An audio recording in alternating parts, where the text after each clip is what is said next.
সালাম আলাইকুম শিক্ষার্থীরা, তোমরা কেমন আছো? সালাম আলাইকুম।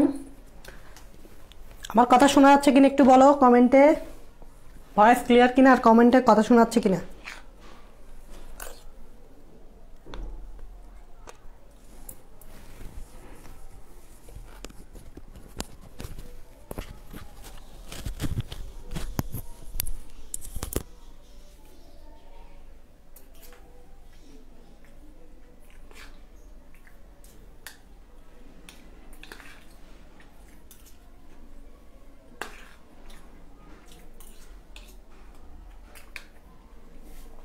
আমার কথা শোনা যাচ্ছে কিনা একটু কমেন্টে বলো।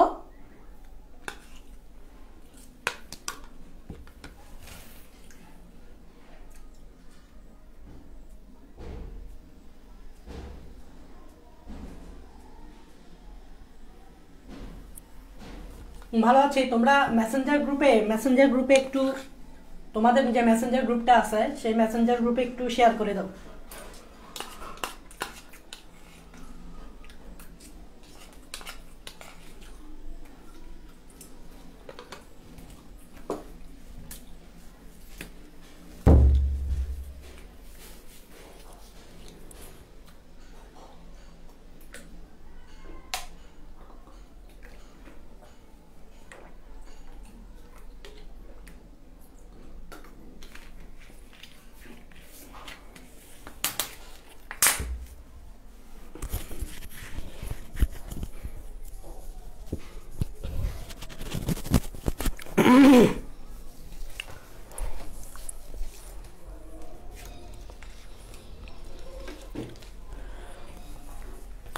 তো তোমাদের আজকে ফার্স্ট লেকচার, সেটা হচ্ছে প্রাণীর বিভিন্নতা ও শ্রেণীবিন্যাস। এই চ্যাপ্টারটা আমরা আজকে শুরু করতেছি।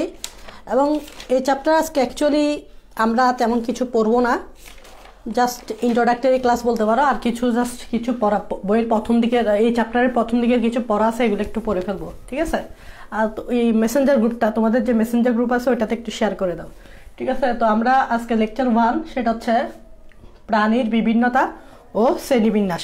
ওকে, আজকে ডিউরেশন অনেক কম থাকবে, চেষ্টা করবো আমি 45 মিনিটস ভিতরে লেকচারটা শেষ করে দিতে। তো প্রথমে আসো যে এই চ্যাপ্টারের নামটা দেখো, সেটা হচ্ছে প্রাণীর বিভিন্নতা ও শ্রেণীবিন্যাস। তো এই লাইনটা তুমি দেখো যে প্রাণীর বিভিন্নতা। এখন বিভিন্নতা বলতে তো বুঝো যে একটা বৈচিত্র্যতা বা বিভিন্নতা, মানে ডিফারেন্ট, দেখতে কীরকম ডিফারেন্ট, মানে একটা প্রাণী আর একটা প্রাণী থেকে ডিফারেন্ট, দেখতে ডিফারেন্ট, ঠিক আছে? এটাকে জাস্ট আমরা বলি প্রাণীর বিভিন্নতা, যে ডিফারেন্ট, ঠিক আছে? এই আমাদের এই জীব জগতে প্রায় 15 লক্ষ প্রজাতি আছে। দেখো, প্রায় 15 লক্ষ প্রজাতি আছে, প্রায় অলমোস্ট 15 লক্ষ। তার মানে বুঝতেছ, 15 লক্ষ। তো এই 15 লক্ষ প্রজাতির মধ্যে আমরা মানুষ একটা প্রজাতি। তার মানে আমরা মানুষ, দেখো আমরা মানুষ একটা প্রজাতি। তাহলে চিন্তা করো যে আমাদের এই জীব জগতে কতগুলো প্রাণী আছে। শুধু প্রাণী না, তুমি চিন্তা করো আমাদের এই জীব জগতে প্রায় 15 লক্ষ প্রজাতি আছে। আবার তার মধ্যে মানুষ একটা প্রজাতি, তো এবার তুমি যদি একটা প্রজাতির সাথে আরেকটা প্রজাতির কম্পেয়ার করো, তাহলে দেখবা একটা প্রজাতির সাথে আরেকটা প্রজাতির অনেক ডিফারেন্স আছে। ফর এক্সাম্পল, আমরা মানুষ একটা প্রজাতি, তারপর বানর একটা প্রজাতি, সিংহ একটা প্রজাতি, সিংহ একটা প্রজাতি, বানর একটা প্রজাতি, ঠিক আছে? আর মানুষ আমরা একটা প্রজাতি। তুমি যদি বানরের সাথে যদি তুমি মানুষকে দেখো, বা মানুষের সাথে যদি তুমি সিংহকে দেখো, বাঘকে দেখো, তাহলে একটা হিউজ পার্থক্য তুমি দেখতে পাবা, একটা হিউজ ডাইভার্সিটি তুমি দেখতে পাবা। তো এই যে একটা প্রজাতির সাথে একটা প্রজাতির অনেক পার্থক্য থাকে, তার মানে একটা প্রাণীর সাথে আরেকটা প্রাণীর অনেক কি থাকে, পার্থক্য থাকে। এটাই হচ্ছে অ্যাকচুয়ালি প্রাণীর বিভিন্নতা। তো এই চ্যাপ্টারটা মূলত তোমাদেরকে বিভিন্ন প্রাণী সম্পর্কে পরিচয় করাই দিবে। এবং বলতে পারো এই চ্যাপ্টারটা যদি তুমি মোটামুটি, এই চ্যাপ্টারে কিছু বেসিক জিনিস আছে যেগুলো জানলে পরবর্তী চ্যাপ্টারগুলোতে তোমার পরবর্তী চ্যাপ্টার যেমন চ্যাপ্টার সেকেন্ড, ওই চ্যাপ্টারটা যখন তুমি পড়তে যাবা তখন অ্যাকচুয়ালি চ্যাপ্টার সেকেন্ডটা এই চ্যাপ্টারের সাথে রিলেটেড। তো কিছু টার্ম আছে যেগুলো হচ্ছে বেসিক টার্ম, যেগুলো তোমাকে জানতে হবে। প্রাণী সম্বন্ধে কিছু টার্ম আছে, প্রাণী সম্বন্ধে কিছু টার্ম আছে, ওই টার্মগুলো তোমাকে জানতে হবে, যেগুলো আমি পড়াবো। প্রাণী সম্বন্ধে কিছু টার্ম আছে, যে টার্মগুলো তোমাকে কি করতে হবে, জানতে হবে। তো চিন্তা করো আমি কি বললাম, যে এই যে মানুষের মধ্যে তুমি যদি মানুষের সাথে বানরের কম্প্যারিজন করো, অথবা মানুষের সাথে যদি তুমি ঘোড়া বা আরো অনেক কিছুর কম্পেয়ার করতে পারো, তাহলে একটা বিভিন্নতা দেখতে পাবে না। মানুষ একরকম, ঘোড়া আরেক রকম, বাঘ আরেক রকম, দেখতে আরেক রকম। তো এটাই হচ্ছে অ্যাকচুয়ালি প্রাণীর বিভিন্নতা। তো এই যে বিভিন্নতা, আমরা মোটামুটি এগুলাকে এভাবে বলতে পারি, বিভিন্নতা বা বৈচিত্র্যতা, এটাকে আমরা এভাবে দেখাইতে পারি। তোমাদের বইয়ে যেটা দেখাইছে, নাম্বার 1 জিনগত বৈচিত্র্যতা, নাম্বার 1 জিনগত বৈচিত্র্য। তার মানে এই যে একটা প্রাণীর সাথে আরেকটা প্রাণীর যে বৈচিত্র্যতা, তো বিজ্ঞানীরা বলতেছে যে আমি যদি পুরা জীবজগতের প্রাণীর মধ্যে একটা বৈচিত্র্যতার কম্প্যারিজন করি, তাহলে এখানের মধ্যে একটা অন্যতম কারণ হচ্ছে মানে প্রাণী। তার মানে এখানে একটা লিখতে পারো যে অ্যাকচুয়ালি প্রাণীর বিভিন্নতার কারণ কি, অ্যাকচুয়ালি প্রাণীর বিভিন্নতার কারণটা কি। এই যে প্রাণীদের সাথে প্রাণীদের মিল থাকে না, মানুষের সাথে বানরের মিল থাকে না, তারপর হুবহু মিল থাকে না, তারপর মানুষের সাথে বাঘের মিল থাকে না, হুবহু মিল থাকে না। এই যে প্রাণী থেকে প্রাণীতে বিভিন্নতা, এটা কারণটা কি? তো বিজ্ঞানীরা বলতেছে যে প্রাণী থেকে প্রাণীর বিভিন্নতা অনেক কারণ থাকতে পারে, তার মধ্যে একটা মেইন কারণ হচ্ছে জিনগত বৈচিত্র্যতা। এটা কি? তোমরা সবাই জিন চিনো, ঠিক আছে? জিন কি? জিন হচ্ছে যে নিউক্লিয়াসের ক্রোমোজোমে অবস্থিত একটি কম্পাউন্ড, একটি যৌগ ডিএনএ। ওই ডিএনএতে কি থাকে? জিন থাকে। এবং জিন যেটা প্রতিটি জীবের চারিত্রিক বৈশিষ্ট্য কি করে? প্রকাশ করে। তার মানে আমরা বোটানির চ্যাপ্টার 1-এ জিন সম্বন্ধে কিন্তু অনেক কিছুই পড়ছি। তো অ্যাকচুয়ালি জিন কি? জিন হচ্ছে যে ডিএনএতে অবস্থিত কি, ডিএনএতে অবস্থিত খণ্ড খণ্ড অংশ, ডিএনএতে অবস্থিত খণ্ড খণ্ড অংশ যা জীবের চারিত্রিক বৈশিষ্ট্য প্রকাশ করে। খেয়াল করো, এটা বেসিক জিনিস, এগুলো জাস্ট এমনি মনে রাখতে হবে। চারিত্রিক বৈশিষ্ট্য প্রকাশ করে। খেয়াল করা, এই যে জিন, খেয়াল করো এই যে জিন দেখতেছ, জিন হচ্ছে ডিএনএতে অবস্থিত খণ্ড খণ্ড অংশ। তো তোমরা জানো যে আমাদের ডিএনএ কিরকম দেখতে? ডাবল হেলিক্স, তাই না? এরকম না? আমাদের ডিএনএ দেখতে কিরকম? এরকম ডাবল হেলিক্স, তাই না? তো এটা যদি আমাদের ডিএনএ হয়, এই ডিএনএর একটা অংশ হচ্ছে এটা একটা খণ্ড, তেমনি এই ডিএনএর এটা একটা খণ্ড। এই যে এই খণ্ড খণ্ড এগুলো এক একটা জিন, ধরো এগুলো এক একটা জিন। তার মানে ধরো এইটা একটা জিন, ধরো এটাকে আমি বললাম জিন 1, এটা একটা জিন, ধরো এটাকে আমি বললাম জিন 2। তো এরকম ডিএনএ তো অনেক খণ্ড খণ্ড অংশ থাকে, তার মানে অনেক জিন থাকে। যেমন আমি মানুষের কথা বলি, তুমি চিন্তা করো মানুষের ডিএনএতে কত জিন থাকতে পারে, এটা তুমি জানো? প্রায় 25,000 জিন থাকে মানুষের ডিএনএতে প্রায় 25,000 জিন থাকে, এবং এক একটা জিন এক একটা বৈশিষ্ট্য প্রকাশ করে। আমি ধরো এটা হচ্ছে জিন 1, এটা হচ্ছে জিন 2, এরকম মানুষের শরীরে প্রায় 25,000 জিন থাকে, এবং এক একটা জিন এক একটা চারিত্রিক বৈশিষ্ট্য প্রকাশ করে মানুষের। ফর এক্সাম্পল, আমার চুলের কালার কালো, ঠিক আছে? আমার চুলের কালার কালো হওয়ার জন্য একটা জিন দায়ী, ঠিক আছে? এই জিনটা আমার এই চুলের কালার যে কালো হচ্ছে এই চারিত্রিক বৈশিষ্ট্যটা প্রকাশ করতেছে, ঠিক আছে না? তো চিন্তা করো তেমনি আমার গায়ের রং ধরো শ্যামলা, ঠিক আছে? আরেকজনের গায়ের রং ধরো ফর্সা। তো ওদের সাথে আমার ডিফারেন্সটা কোন জায়গায়? জিনের। তার মানে অ্যাকচুয়ালি জিন তোমার জীবের চারিত্রিক বৈশিষ্ট্য প্রকাশ করতেছে। যেমন একজন ফর্সা, আরেকজন শ্যামলা বা কালো। তো যে ফর্সা, তার জিনটা রংটা প্রকাশ পাইছে বিদায় সে ফর্সা হয়েছে, মানে এই ফর্সা রঙের জন্য যে জিনটা দায়ী, আর কালো রঙের জন্য যে জিনটা দায়ী এটা প্রকাশ পাইছে বিদায় ধরো কালো হয়েছে। কত হচ্ছে এরকম। তার মানে জিন প্রকাশ পাওয়া মানেই তো চারিত্রিক বৈশিষ্ট্য প্রকাশ পাওয়া, ঠিক আছে? জিন প্রকাশ পাওয়া মানে কি? চারিত্রিক বৈশিষ্ট্য প্রকাশ পাওয়া। এবার চিন্তা করো যে মানুষের কথা চিন্তা করো, মানুষ এগুলো আসলে কিছু বেসিক জিনিস, এগুলো একটু জাস্ট এমনি জানো, এগুলো তোমাকে পড়তে হবে না, এগুলো জাস্ট তোমার মাথায় রাখতে হবে। এই বিশব বেসিক জিনিসগুলো জাস্ট মাথায় রাখতে হবে, এগুলো পরীক্ষায় আসবে না, এগুলো জাস্ট তোমাকে জানতে হবে। যেমন আমি বলতে চাচ্ছি যে প্রাণীর বিভিন্নতার কারণ কি, তার মধ্যে একটা হচ্ছে জিনগত বৈচিত্র্য। এখন জিন যদি তুমি না চিনো তাহলে জিনগত বৈচিত্র্য কেমনে চিনবা? তা আমি জানি সবাই জিন চিনো, কম বেশি ক্লাস 8-9 থেকে পড়ে আসতো, 10-9-10 থেকে পড়ে আসতো জিন।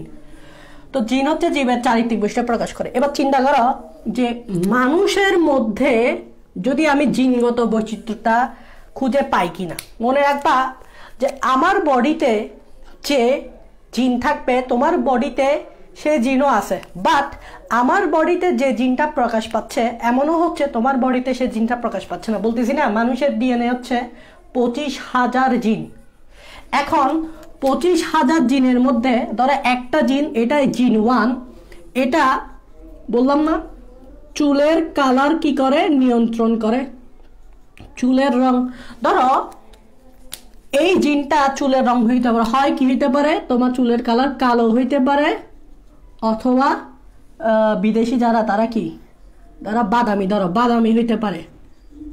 এখন ধরো এই জিনটা যদি প্রকাশ পায় তাহলে চুলের কালার কালো হবে, আর এই জিনটা যদি প্রকাশ না পায় তাহলে চুলের কালার বাদামি হবে। চিন্তা করে এভাবে, এই জিনটা যদি প্রকাশ পায় তাহলে চুলের কালার কালো হবে, আর এই জিনটা যদি প্রকাশ না পায় তাহলে কালো হবে না, কালো না হলে কি হবে? বাদামি হবে।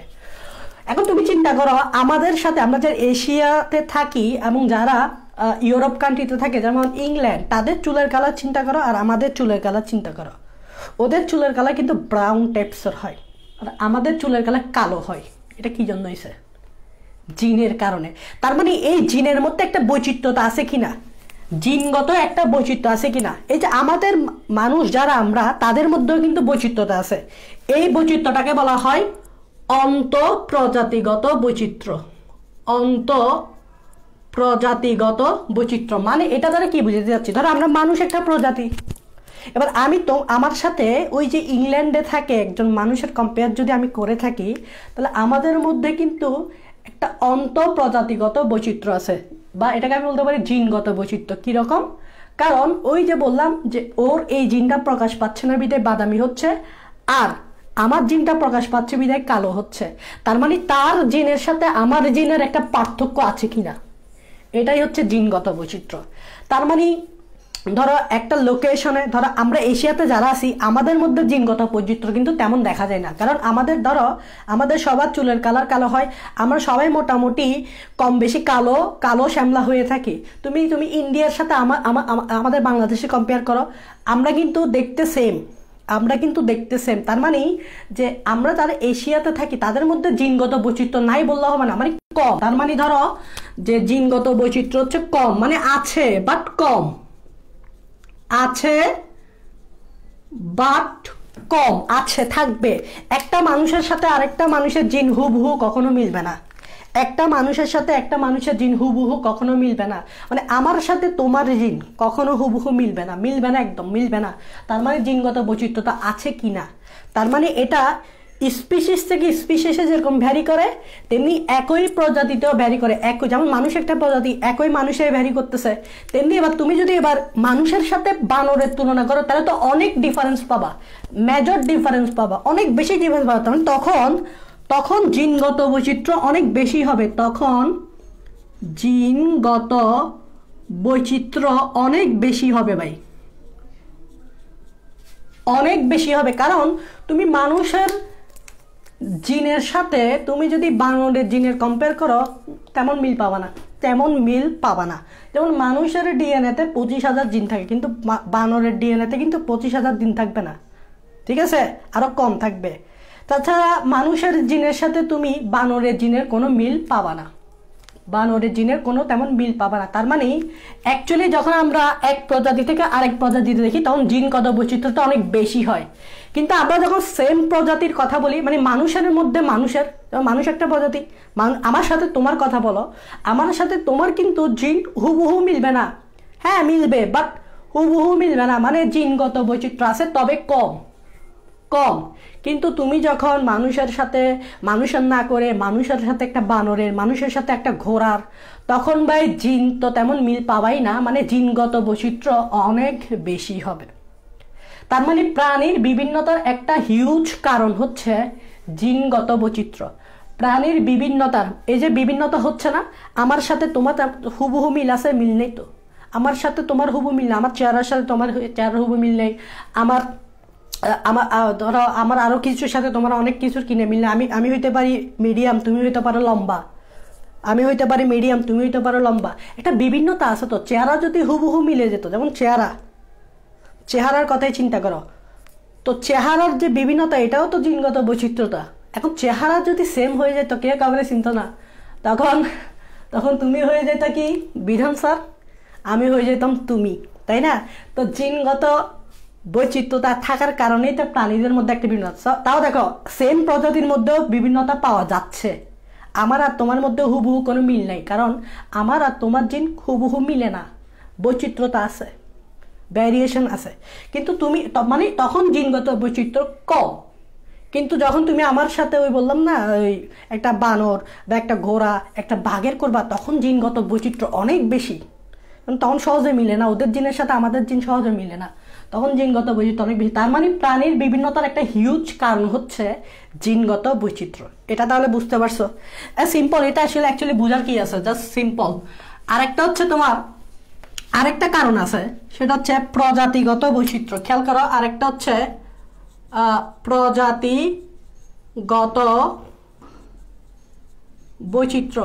এগুলো জাস্ট তোমরা বইয়ে রিডিং পড়বা, এগুলো কিচ্ছু না, এগুলো জাস্ট তোমাদেরকে পরিচয় করাই দিচ্ছে। প্রাণীর বিভিন্নতার আরেকটা কারণ হচ্ছে প্রজাতিগত বৈচিত্র্য। ভাই আমরা তো প্রজাতি চিনি না, হ্যাঁ আমরা চিনি যে এটা একটা প্রজাতি, এটা একটা প্রজাতি, এটা একটা প্রজাতি, কিন্তু অ্যাকচুয়ালি প্রজাতি মুখে মুখে শুনছি, কিন্তু অ্যাকচুয়ালি প্রজাতি বলতে স্পেসিফিকভাবে কি বোঝায় এটা জানি না।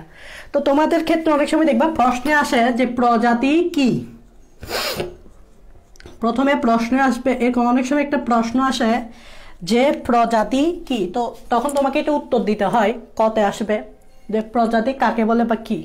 তো প্রজাতির একটা ডেফিনেশন তোমাকে লিখতে হবে। তো চিন্তা করে প্রজাতি কি, আমি বলতেছি দেখো যে প্রজাতি কি বিভিন্ন বৈশিষ্ট্যে সর্বাধিক মিলসম্পন্ন, বিভিন্ন বৈশিষ্ট্যে সর্বাধিক মিলসম্পন্ন একদল জীব। বিভিন্ন বৈশিষ্ট্যে সর্বাধিক মিলসম্পন্ন, অনেক মানে একেবারে মিলবে না। এই যে বললাম না যে মানুষ একটা প্রজাতি, আমার আর তোমার সাথে মানে মিল থাকে, আমারও দুইটা হাত আছে, তোমারও দুইটা হাত আছে, আমারও একটা মাথা আছে, তোমারও একটা মাথা আছে, আমারও দুইটা পা আছে, তোমারও দুইটা পা আছে, ঠিক আছে না? তো কিন্তু হুবহু কি মিল আছে? মিল নেই। কিন্তু দেখছো, তার মানে সর্বাধিক বৈশিষ্ট্য সম্পন্ন। তুমি তোমার কথা চিন্তা করো, তুমি একটা প্রজাতি, তোমার কথা চিন্তা করো, আমার আর তোমার কথা চিন্তা করো, আমরা কিন্তু প্রায় সেম দেখতে, মানে সর্বাধিক মিল সম্পন্ন। তো বিভিন্ন বৈশিষ্ট্যে সর্বাধিক মিলসম্পন্ন একদল জীব, মানুষ তো অনেক, একদল জীব যারা নিজেদের মধ্যে প্রজননের মাধ্যমে উর্বর সন্তান উৎপাদনে সক্ষম,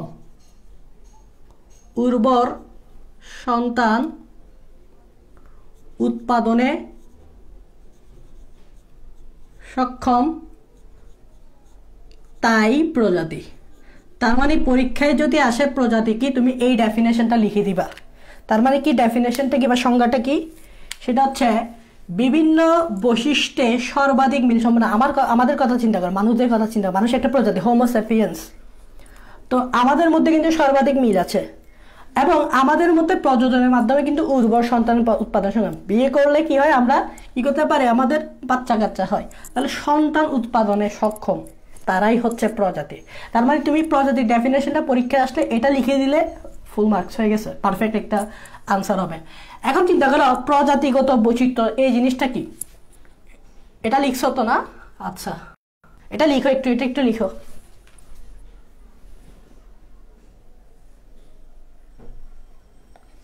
তো তোমরা এটা একটু লিখো, এটা প্রজাতি কি, এটা পরীক্ষায় আসে, এটা আসে।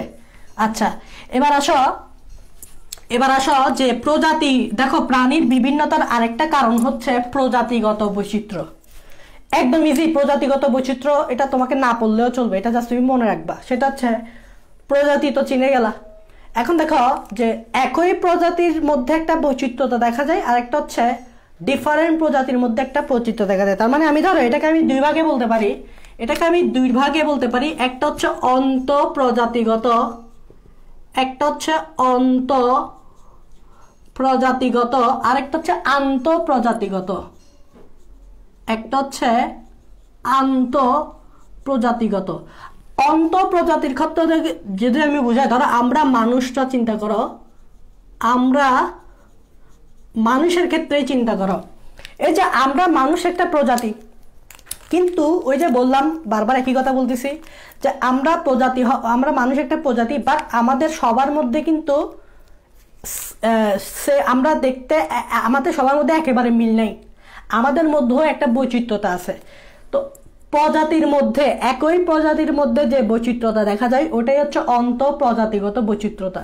তার মানে এখানে লিখতে পারো এটা অ্যাকচুয়ালি একই প্রজাতির মধ্যে যে বৈচিত্র্যতা, একই প্রজাতির মধ্যে বৈচিত্র্য। চিন্তা করো আমরা মানুষ, আমার সাথে তোমার হুবহু মিল থাকবে না, তাহলে আমাদের সাথে একটা বৈচিত্র্যতা আছে। যদি আমাদের হুবহু মিলে যেত তখন আমি তোমারে বলতাম এই অমুক, তুমি আমারে বলতে তমুক, মানে দুজনেই সেম হয়ে যেতাম, কে কারো চিনতাম না। এখানে একজন বিধান স্যার এদিকে, কিরে বিধান স্যার তো এদিকে, বিধান স্যার ওইদিকে, কিরে বিধান স্যারকে আমি টাঙ্গাইলে দেখলাম, কিরে বিধান স্যারকে তো আমি টেকনাফে দেখলাম। একটা মানুষ অ্যাট এ টাইম এত জায়গায় কেমন থাকতে পারে, সমস্যা হইতো কিনা? তার মানে একই প্রজাতির মধ্যে একটা বৈচিত্র্যতা দেখা যায়, হুবহু আমরা সেম না। তাহলে এটা হচ্ছে অন্তঃপ্রজাতিগত বৈচিত্র্যতা। আন্তঃপ্রজাতিগত বৈচিত্র্য, আন্ত মানে কি, তোমরা আন্ত মানে বুঝো? আন্ত মানে বোঝাচ্ছে যাচ্ছে যে এটা হচ্ছে দুইটা ডিফারেন্ট প্রজাতির মধ্যে, তার মানে ভিন্ন প্রজাতির মধ্যে, খেয়াল করো, ভিন্ন প্রজাতির মধ্যে বৈচিত্র্যতা। এটা তো একদম কমন, এটা তো আমাকে আর এত বুঝাইতে হবে না যে ভিন্ন প্রজাতির মধ্যে বৈচিত্র্যতা জিনিসটা বলতে কি বুঝাচ্ছি আমি। সেটা হচ্ছে মানুষ একটা প্রজাতি, তারপর বাঘ একটা প্রজাতি। চিন্তা করো, মানুষ একটা প্রজাতি, বাঘ একটা প্রজাতি। মানুষের মধ্যে বাঘের যদি তুমি কম্প্যারিজন করো, হিউজ ডিফারেন্স পাবা, হিউজ, অনেক মেজর পার্থক্য পাবা। একেবারে তো মিলেই না, কই মানুষ কই বাঘ, একেবারে তো মিলেই না। তার মানে দুইটা ভিন্ন প্রজাতির মধ্যে তো একটা হিউজ বৈচিত্র্যতা আমরা দেখতে পাই। এটা হচ্ছে আন্তঃপ্রজাতিগত বৈচিত্র্য। তার মানে প্রজাতিগত বৈচিত্র্যতা হওয়ার প্রাণীর বিভিন্নতার কারণ আরেকটা হচ্ছে প্রজাতিগত বৈচিত্র্যতা। আচ্ছা, প্রজাতি কিভাবে আমরা নির্ধারণ করে থাকি এটা তো বলছি যে সর্বাধিক বৈশিষ্ট্য সম্পন্ন একদল জীবকে যারা নিজেদের মধ্যে প্রজননে সক্ষম তারাই হচ্ছে প্রজাতি। মানুষ একটা প্রজাতি কেন, মানে মানুষ সবাই সর্বাধিক মিল সম্পন্ন, আমরা সবাই দেখতে প্রায় সেম এবং আমরা নিজেদের মধ্যে সন্তান উৎপাদনে সক্ষম। বাঘ কেন একটা প্রজাতি, কারণ বাঘ সবাই দেখতে প্রায় সেম। বাঘ, রয়্যাল বেঙ্গল টাইগারের কথা চিন্তা করো, রয়্যাল বেঙ্গল টাইগার একটা প্রজাতি। সুন্দরবনে অনেক রয়্যাল বেঙ্গল টাইগার আছে, প্রায় 100টার মতো। তো ওই সকল রয়্যাল বেঙ্গল টাইগার সবগুলো দেখতে কিন্তু একরকম, প্রায় সেম, ঠিক আছে না? তারা সবাই দেখতে কিন্তু একরকম, আবার তারা নিজেদের মধ্যে কিন্তু সন্তান উৎপাদনে সক্ষম। এই জন্য তারা একটা আলাদা প্রজাতি, আমরা একটা আলাদা প্রজাতি, তারা একটা আলাদা প্রজাতি, ঠিক আছে? তো এগুলো এটা হওয়ার কারণেই তো অ্যাকচুয়ালি প্রাণীদের মধ্যে আরেক বিভিন্নতা হচ্ছে, প্রজাতিগত বৈচিত্র্যতা হওয়ার কারণে। ঠিক আছে, আচ্ছা এবার আসো যেটা সেটা হচ্ছে বাস্তুতান্ত্রিক বৈচিত্র্যতা। সেটা হচ্ছে লাস্ট ওয়ান, সেটা হচ্ছে বাস্তুতান্ত্রিক বৈচিত্র্যতা।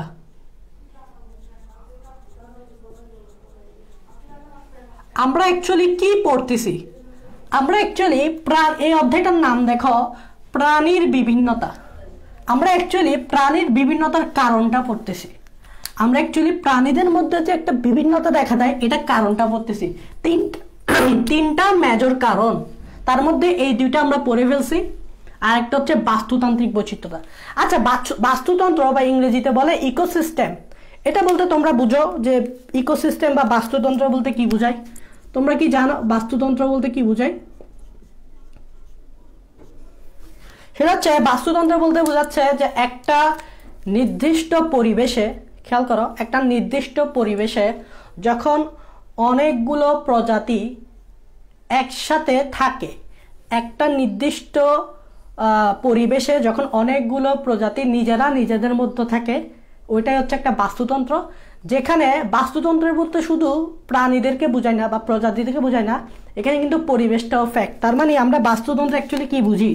যে পরিবেশ থাকবে, পরিবেশ প্লাস, এখানে পরিবেশ থাকবে প্লাস অনেকগুলো প্রজাতি, প্লাস অনেকগুলো প্রজাতি মিলেই কিন্তু আমাদের একটা বাস্তুতন্ত্র হচ্ছে।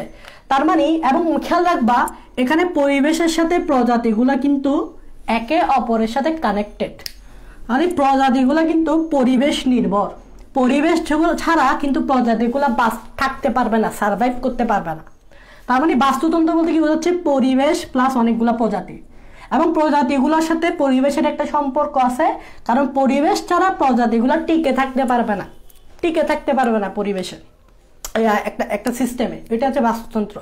এখন বাস্তুতন্ত্রগত একটা বৈচিত্র্যতা দেখা দেয়, কারণ কি তুমি চিন্তা করো এখানে অনেকগুলো প্রজাতি, যেমন আমরা যে ডিসকভারি চ্যানেলগুলো দেখি, ডিসকভারি চ্যানেলগুলোতে দেখে থাকি যে আমাজন বন, ওই আমাজনে কিন্তু অনেকগুলো ইকোসিস্টেম আছে। অ্যামাজন শুধু একটা ইকোসিস্টেম না, ওই অ্যামাজন যেটা আমরা দেখে থাকি এখানে কিন্তু অনেকগুলো ইকোসিস্টেম আছে। কারণ কি দেখবা কিছু সার্টেন প্রজাতি এক জায়গায় থাকে আর কিছু সার্টেন প্রজাতি আরেক জায়গায় থাকে। তোমরা ডিসকভারি চ্যানেলগুলোতে দেখে থাকো যে নদীতে কুমির আছে এবং এর আশেপাশে গরু ছাগল হাঁটতেছে।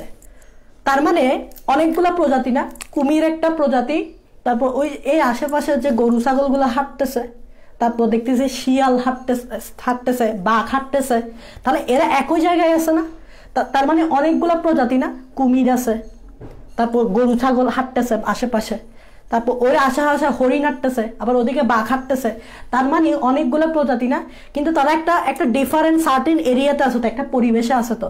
যেমন নদীতে আছে কি কুমির, ঠিক আছে, ডাঙ্গায় আছে কি বাঘ, ছাগল, হরিণ, এগুলো আছে, তাই না? তো তারা একটা পরিবেশ, এবং পরিবেশ ছাড়া টিকে থাকতে পারবে না, কারণ কুমির তো জানো যে উভচর, তারা পানি অ্যাকচুয়ালি পানিতেই থাকতে পছন্দ করে, এবং ঠিক আছে, এবং এই পরিবেশ ছাড়া এই প্রজাতিগুলো থাকতে পারবে না। এখন বাস্তুতন্ত্রগত বৈচিত্র্যতা বলতে কি বোঝাচ্ছে চিন্তা করো, যে এই যে একটা বাস্তুতন্ত্রের কথা চিন্তা করো, একটা বাস্তুতন্ত্রের সাথে আরেকটা বাস্তুতন্ত্রের একটা পার্থক্য থাকে। তার মানে বাস্তুতন্ত্রগত বৈচিত্র্যতার কারণেও একটা প্রাণীর বিভিন্নতা থাকতে পারে। কারণ তুমি চিন্তা করো যে ধরো একটা ভাল্লুকের কথা চিন্তা করো, আমরা বলে থাকি কালো ভাল্লুক, শ্বেত ভাল্লুক, সাদা ভাল্লুক, কালো ভাল্লুক। এখন আমরা জানি সাদা ভাল্লুকগুলা বরফের দেশগুলোতে থাকে, অ্যাকচুয়ালি বরফ যেখানে বরফ পড়ে, এবং সাদা ভাল্লুকগুলো ওই জায়গায় থাকে। এখন তুমি চিন্তা করো ওই সাদা ভাল্লুকটা ওই ইকোসিস্টেমে আছে। এখন তুমি যদি সাদা ভাল্লুককে যদি তুমি আমাদের এই অ্যামাজনে ছাড়িয়ে দাও, ওই সাদা ভাল্লুক কিন্তু সার্ভাইভ করতে পারবে না, ওই সাদা ভাল্লুক কিন্তু সার্ভাইভ করতে পারবে না, কারণ তার পরিবেশটা হচ্ছে ওই বরফ। আর কালো ভাল্লুক যেটা জঙ্গলে থাকে, এটাকে তুমি যদি ওই বরফের দেশে গিয়ে ছেড়ে দাও, ও সর্বোচ্চ 2-3 দিন বাঁচবে, তারপর বাঁচবে না, খাবার টাবার পাইলেও বাঁচবে না, কারণ ওই এনভায়রনমেন্টটা তার জন্য না, ওই এনভায়রনমেন্টটা তার জন্য। তার মানে একটা বিভিন্নতা হয়েছে তো, যে এই বরফের দেশে সার্ভাইভ করতে পারে বিধায় এই সাদা ভাল্লুকটা বরফের দেশে আছে, কালো ভাল্লুকটা জঙ্গলে সার্ভাইভ করতে পারে বিধায় এই জঙ্গলে আছে। তুমি চিন্তা করো যে আমরা যে মানুষ, আমাদের মধ্যেও কিন্তু একটা বৈচিত্র্যতা দেখা যায় পরিবেশগত, বাস্তুতান্ত্রিক মানে একই কথা, পরিবেশগত বৈচিত্র্যতা, সেটা হচ্ছে এভাবে চিন্তা করো যে যারা আফ্রিকা অঞ্চলে যেমন ঘানা, নাইজেরিয়া এই সকল অঞ্চলের মানুষগুলো কিন্তু অনেক কালো হয়। কালো হওয়ার কারণ কি? এটা একটা পরিবেশের প্রভাব, একটা পরিবেশের প্রভাব। ওগুলো হচ্ছে তোমার গ্রীষ্ম প্রধান দেশ। এখন তুমি চিন্তা করো যে ওই নাইজেরিয়া বা ঘানাতে থাকে এরকম ব্যক্তির সাথে যদি তুমি কানাডা তারপর আমেরিকা থেকে থাকে এদের যদি কম্পেয়ার করো, তারা কিন্তু একটু ফর্সা হয় কারণ তারা শীত প্রধান দেশে থাকে। তাহলে ওদের পরিবেশটা হচ্ছে শীত প্রধান আর ওদের পরিবেশটা হচ্ছে গ্রীষ্ম প্রধান। তার মানে একটা বৈচিত্র্যতা দেখা যাচ্ছে না, পরিবেশগত বৈচিত্র্যতা দেখা যাচ্ছে না? আচ্ছা, দেখা যাচ্ছে। আর বাংলাদেশের কথা চিন্তা করো, আমরা বাঙালিরা হচ্ছে কি শ্যামলা বলি না, আমরা হচ্ছে মাঝারি টাইপসের, ঠিক আছে, কালোও না সাদাও না, মাঝারি টাইপসের, মিউলেট্টো বলে, মিউলেট্টো, ঠিক আছে। তো আমাদের পরিবেশটা অ্যাকচুয়ালি নাতিশীতোষ্ণ, কারণ আমাদের দেশে বেশি গরমও পড়ে না, বেশি ঠান্ডাও পড়ে না, মাঝামাঝি নাতিশীতোষ্ণ। তো এই জন্য আমাদের কালারটাও কিন্তু পরিবেশের উপর প্রভাব ফেলতেছে। তো পরিবেশের উপরেও কিন্তু একটা প্রাণীর মধ্যে বিভিন্নতা দেখা যাচ্ছে। বাস্তুতন্ত্র মানে একই কথা, বাস্তুতন্ত্রকে তুমি অ্যাকচুয়ালি এটাকে পরিবেশগত বলতে পারো, এটাকে তুমি পরিবেশগত বলতে পারো, ঠিক আছে। পরিবেশের কারণেও কিন্তু একটা বিভিন্নতা দেখা যাচ্ছে। যেমন নদীতে কুমির, এক জায়গায় দেখবা যে নদীতে কি থাকে, মাছ থাকতেছে, তুমি কি কখনো ডাঙ্গায় মাছকে আনতে পারবা? মাছ কি সার্ভাইভ করতে পারে? তাহলে নদী মানে পুকুরে বা নদীতেই মাছ থাকবে, ঠিক আছে না? তার মানে একটা বৈচিত্র্যতা দেখা যাচ্ছে প্রাণীদের মধ্যে। তো এই বাস্তুতান্ত্রিক বৈচিত্র্যতা দেখা যায়। তার মানে প্রাণীর বিভিন্নতার কারণ হচ্ছে এই তিন ধরনের, সেটা হচ্ছে জিনগত বৈচিত্র্য, একটা হচ্ছে প্রজাতিগত বৈচিত্র্য, একটা হচ্ছে বাস্তুতান্ত্রিক বৈচিত্র্য, ঠিক আছে। একটা কথা শুনে থাকবা, সেটা হচ্ছে হটস্পট। একটা কথা শুনে থাকবা, সেটা হচ্ছে হটস্পট। এটা পরীক্ষায় আসে। দেখো আজকের ক্লাসটা আমি বারবার বলতেছি, এটা হচ্ছে ইন্ট্রোডাক্টরি ক্লাস। এখানে আমি জাস্ট ইন্ট্রোডাকশন দিব, ঠিক আছে। এগুলো জাস্ট তোমাদের পরীক্ষায় সৃজনশীল আকারে আসে না, এখান থেকে এমসিকিউ বা ক খতে আসার সম্ভাবনা আছে, এমনি আসবে না। জাস্ট এগুলো তুমি জাস্ট রিডিং, যেরকম বাংলা বই পড়ো না, যেরকম তুমি একটা পড়া পড়ো না বাংলা বই, জাস্ট ওভাবেই পড়বা, শিখতে হবে না, প্যারা নিতে হবে না, এত জাস্ট বোঝার চেষ্টা করবা আর এমনি জাস্ট পড়ে যাবা, তুমি এমনি নিজের থেকে লিখতে পারবা, শিখার দরকার নেই, এটা শিখার কিছু না এগুলো অ্যাকচুয়ালি। হটস্পট এই জিনিসটা পরীক্ষায় আসে যে হটস্পট কি বললাম, যে হটস্পট কি? হটস্পট মানে হচ্ছে যে এটা এমন একটা জায়গা যে জায়গায় জীবের বৈচিত্র্যতা সবচেয়ে বেশি হয়। তার মানে অ্যাকচুয়ালি কি হটস্পট কি? এমন একটা জায়গা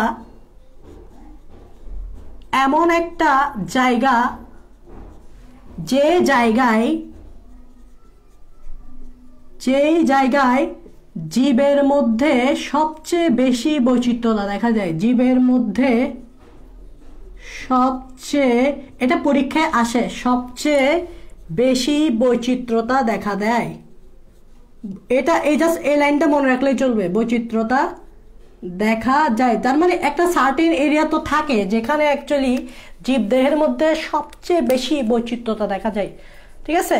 ওই জায়গাটার নামই হচ্ছে হটস্পট। এটা পরীক্ষায় কত মাস্ট আসে, হটস্পট কি, তখন তোমাকে লিখতে হবে হটস্পট কিটা লিখতে হবে। তো অ্যাকচুয়ালি আমি বুঝাতে চাচ্ছি কি হটস্পট কি, যে এমন একটা জায়গা যে জায়গায় জীবের মধ্যে সবচেয়ে বেশি বৈচিত্র্যতা দেখা দেয়, ওই জায়গাটাকে বলা হয় বায়োডাইভার্সিটি হটস্পট বা হটস্পট, ঠিক আছে।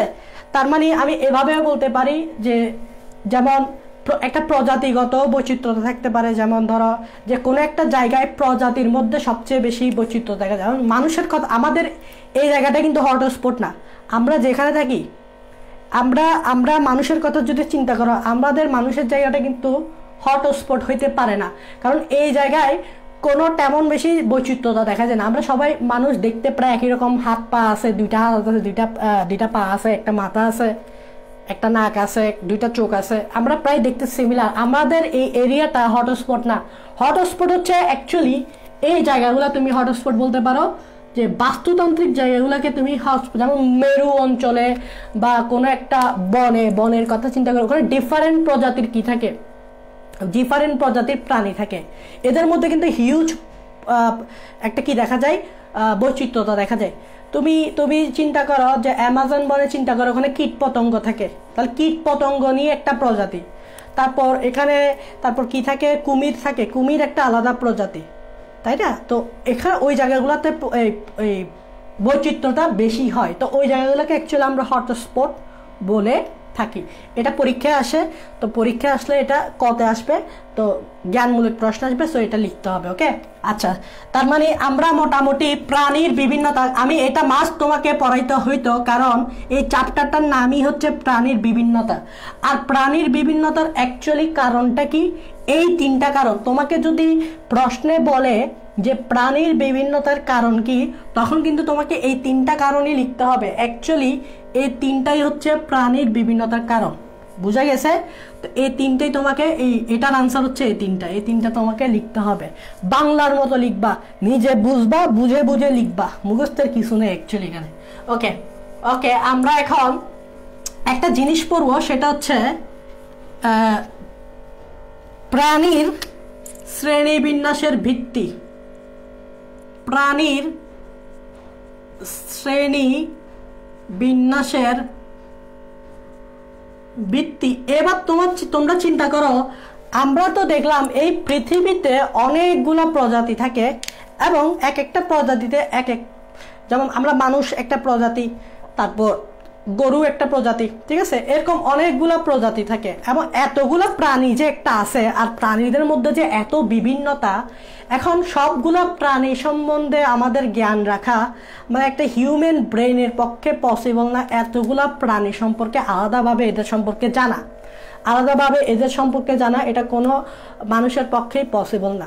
তো অ্যাকচুয়ালি বিজ্ঞানীরা কি করছেন, এমন একটা পদ্ধতি করছেন যেটাকে আমরা বলি শ্রেণীবিন্যাস। যে শ্রেণীবিন্যাসের মাধ্যমে অ্যাকচুয়ালি একটা শ্রেণীতে ফেলাইছেন, যে শ্রেণীটা সম্বন্ধে তোমার যদি আইডিয়া থাকে, তাহলে ওই শ্রেণীতে যতগুলো প্রাণী থাকবে তাদের সম্বন্ধে তোমার আইডিয়া হয়ে যাবে। বলতে পারো গ্রুপ করা, যে একটা গ্রুপে প্রাণীগুলা থাকবে যাদের বৈশিষ্ট্যগুলা সিমিলার থাকে। তো যাদের বৈশিষ্ট্যগুলো সিমিলার থাকবে তাদেরকে আমরা একটা গ্রুপে ফেলাই, আর ওই গ্রুপের বৈশিষ্ট্য যদি আমরা জেনে যাই, ওই গ্রুপে যতগুলো প্রাণী আছে সবার বৈশিষ্ট্য জেনে যাব। তো অ্যাকচুয়ালি যে আমাদের কাজটাকে সহজ করার জন্য বিজ্ঞানীরা এই শ্রেণীবিন্যাসটা করেছেন। আর মনে রাখবা, শ্রেণীবিন্যাসের তো একটা ভিত্তি লাগে। যেমন আমি যদি বলি, তোমাকে আমি একটা কাজ দিলাম যে তুমি যে এই বাংলাদেশে যে যতগুলা মানুষ আছে তাদের একটা শ্রেণীবিন্যাস করো। এখন তুমি বললা শ্রেণীবিন্যাস করতে বললেন, কিন্তু কিসের ভিত্তিতে করবো? তা আমি বললাম ঠিক আছে, এটাও বলে দিচ্ছি, তুমি অ্যাকচুয়ালি উচ্চতার ভিত্তিতে শ্রেণীবিন্যাস করো। উচ্চতার ভিত্তিতে ধরো, তার উচ্চতার ভিত্তিতে তুমি শ্রেণীবিন্যাস করতে পারবা। ধরো একটা ক্যাটাগরি রাখলা যেখানে উচ্চতা হচ্ছে 6 ফুট, একটা ক্যাটাগরি রাখলা যেখানে উচ্চতা হচ্ছে 5.5 ফুট। তাহলে 6 ফুটের যারা উচ্চতা তারা ওই গ্রুপে থাকবে, ওই শ্রেণীতে থাকবে। 5.5 ফুট উচ্চতা তারা এই শ্রেণীতে থাকবে। তার মানে একটা ভিত্তি তো থাকবে। এরকম অ্যাকচুয়ালি আমাদের এই জগতে তো অনেকগুলো লক্ষ লক্ষ প্রাণী আছে, এগুলো সম্বন্ধে তো অ্যাকচুয়ালি জ্ঞান রাখা পসিবল না। তো অ্যাকচুয়ালি প্রাণীর শ্রেণীবিন্যাস করানো হয়, এবং অ্যাট এ টাইম জানার জন্য এবং একটা ভিত্তি লাগে। ভিত্তিগুলো কি কি? যেমন নাম্বার 1, একটা হচ্ছে সংগঠন মাত্রা। নাম্বার 1 একটা হচ্ছে ধরো সংগঠন মাত্রার উপর আমরা ভিত্তি করে প্রাণীর শ্রেণীবিন্যাস করতে পারি কিছু কিছু প্রাণীকে। তারপর ধরো এভাবে আমরা করতে পারি, যেমন সংগঠন মাত্রা, ভ্রূণ স্তর। তোমরা সবাই ভ্রূণ স্তর চিনো মোটামুটি। ভ্রূণ স্তরের উপরও কিন্তু আমরা কিছু কিছু প্রাণীকে ক্লাসিফাই করতে পারি, শ্রেণীবিন্যাস করতে পারি। তারপর এরকম আমরা আরো চিন্তা করি, আজকে যতগুলো পড়বো ততগুলোই লিখাচ্ছি। আচ্ছা, সংগঠন মাত্রা, তারপর ভ্রূণ স্তর। তারপর আমরা এভাবেও দেখাতে পারি যে সিলমের উপরও ভিত্তি করে আমরা যে প্রাণীর শ্রেণীবিন্যাসটা করতে পারি, ঠিক আছে? তারপর আমরা বলতে পারি প্রতিসাম্যতা। এগুলো হচ্ছে ভিত্তি। এই সকল ভিত্তির উপর তোমাদের বইয়ে কয়টা আছে? 13টার মতো আছে মেবি। তো এগুলোর উপর ভিত্তি করে অ্যাকচুয়ালি প্রাণী শ্রেণীবিন্যাস করা হয়েছে। তার মধ্যে একটা অন্যতম হচ্ছে প্রতিসাম্যতা। আমি যতগুলো লিখে দিচ্ছি এগুলো পরীক্ষার জন্য খুবই ইম্পর্টেন্ট, সো এগুলো পড়তে হবে। প্রতিসাম্যতা, তারপর হচ্ছে আরেকটা কি বলতে পারি, নটোকট বলতে পারি।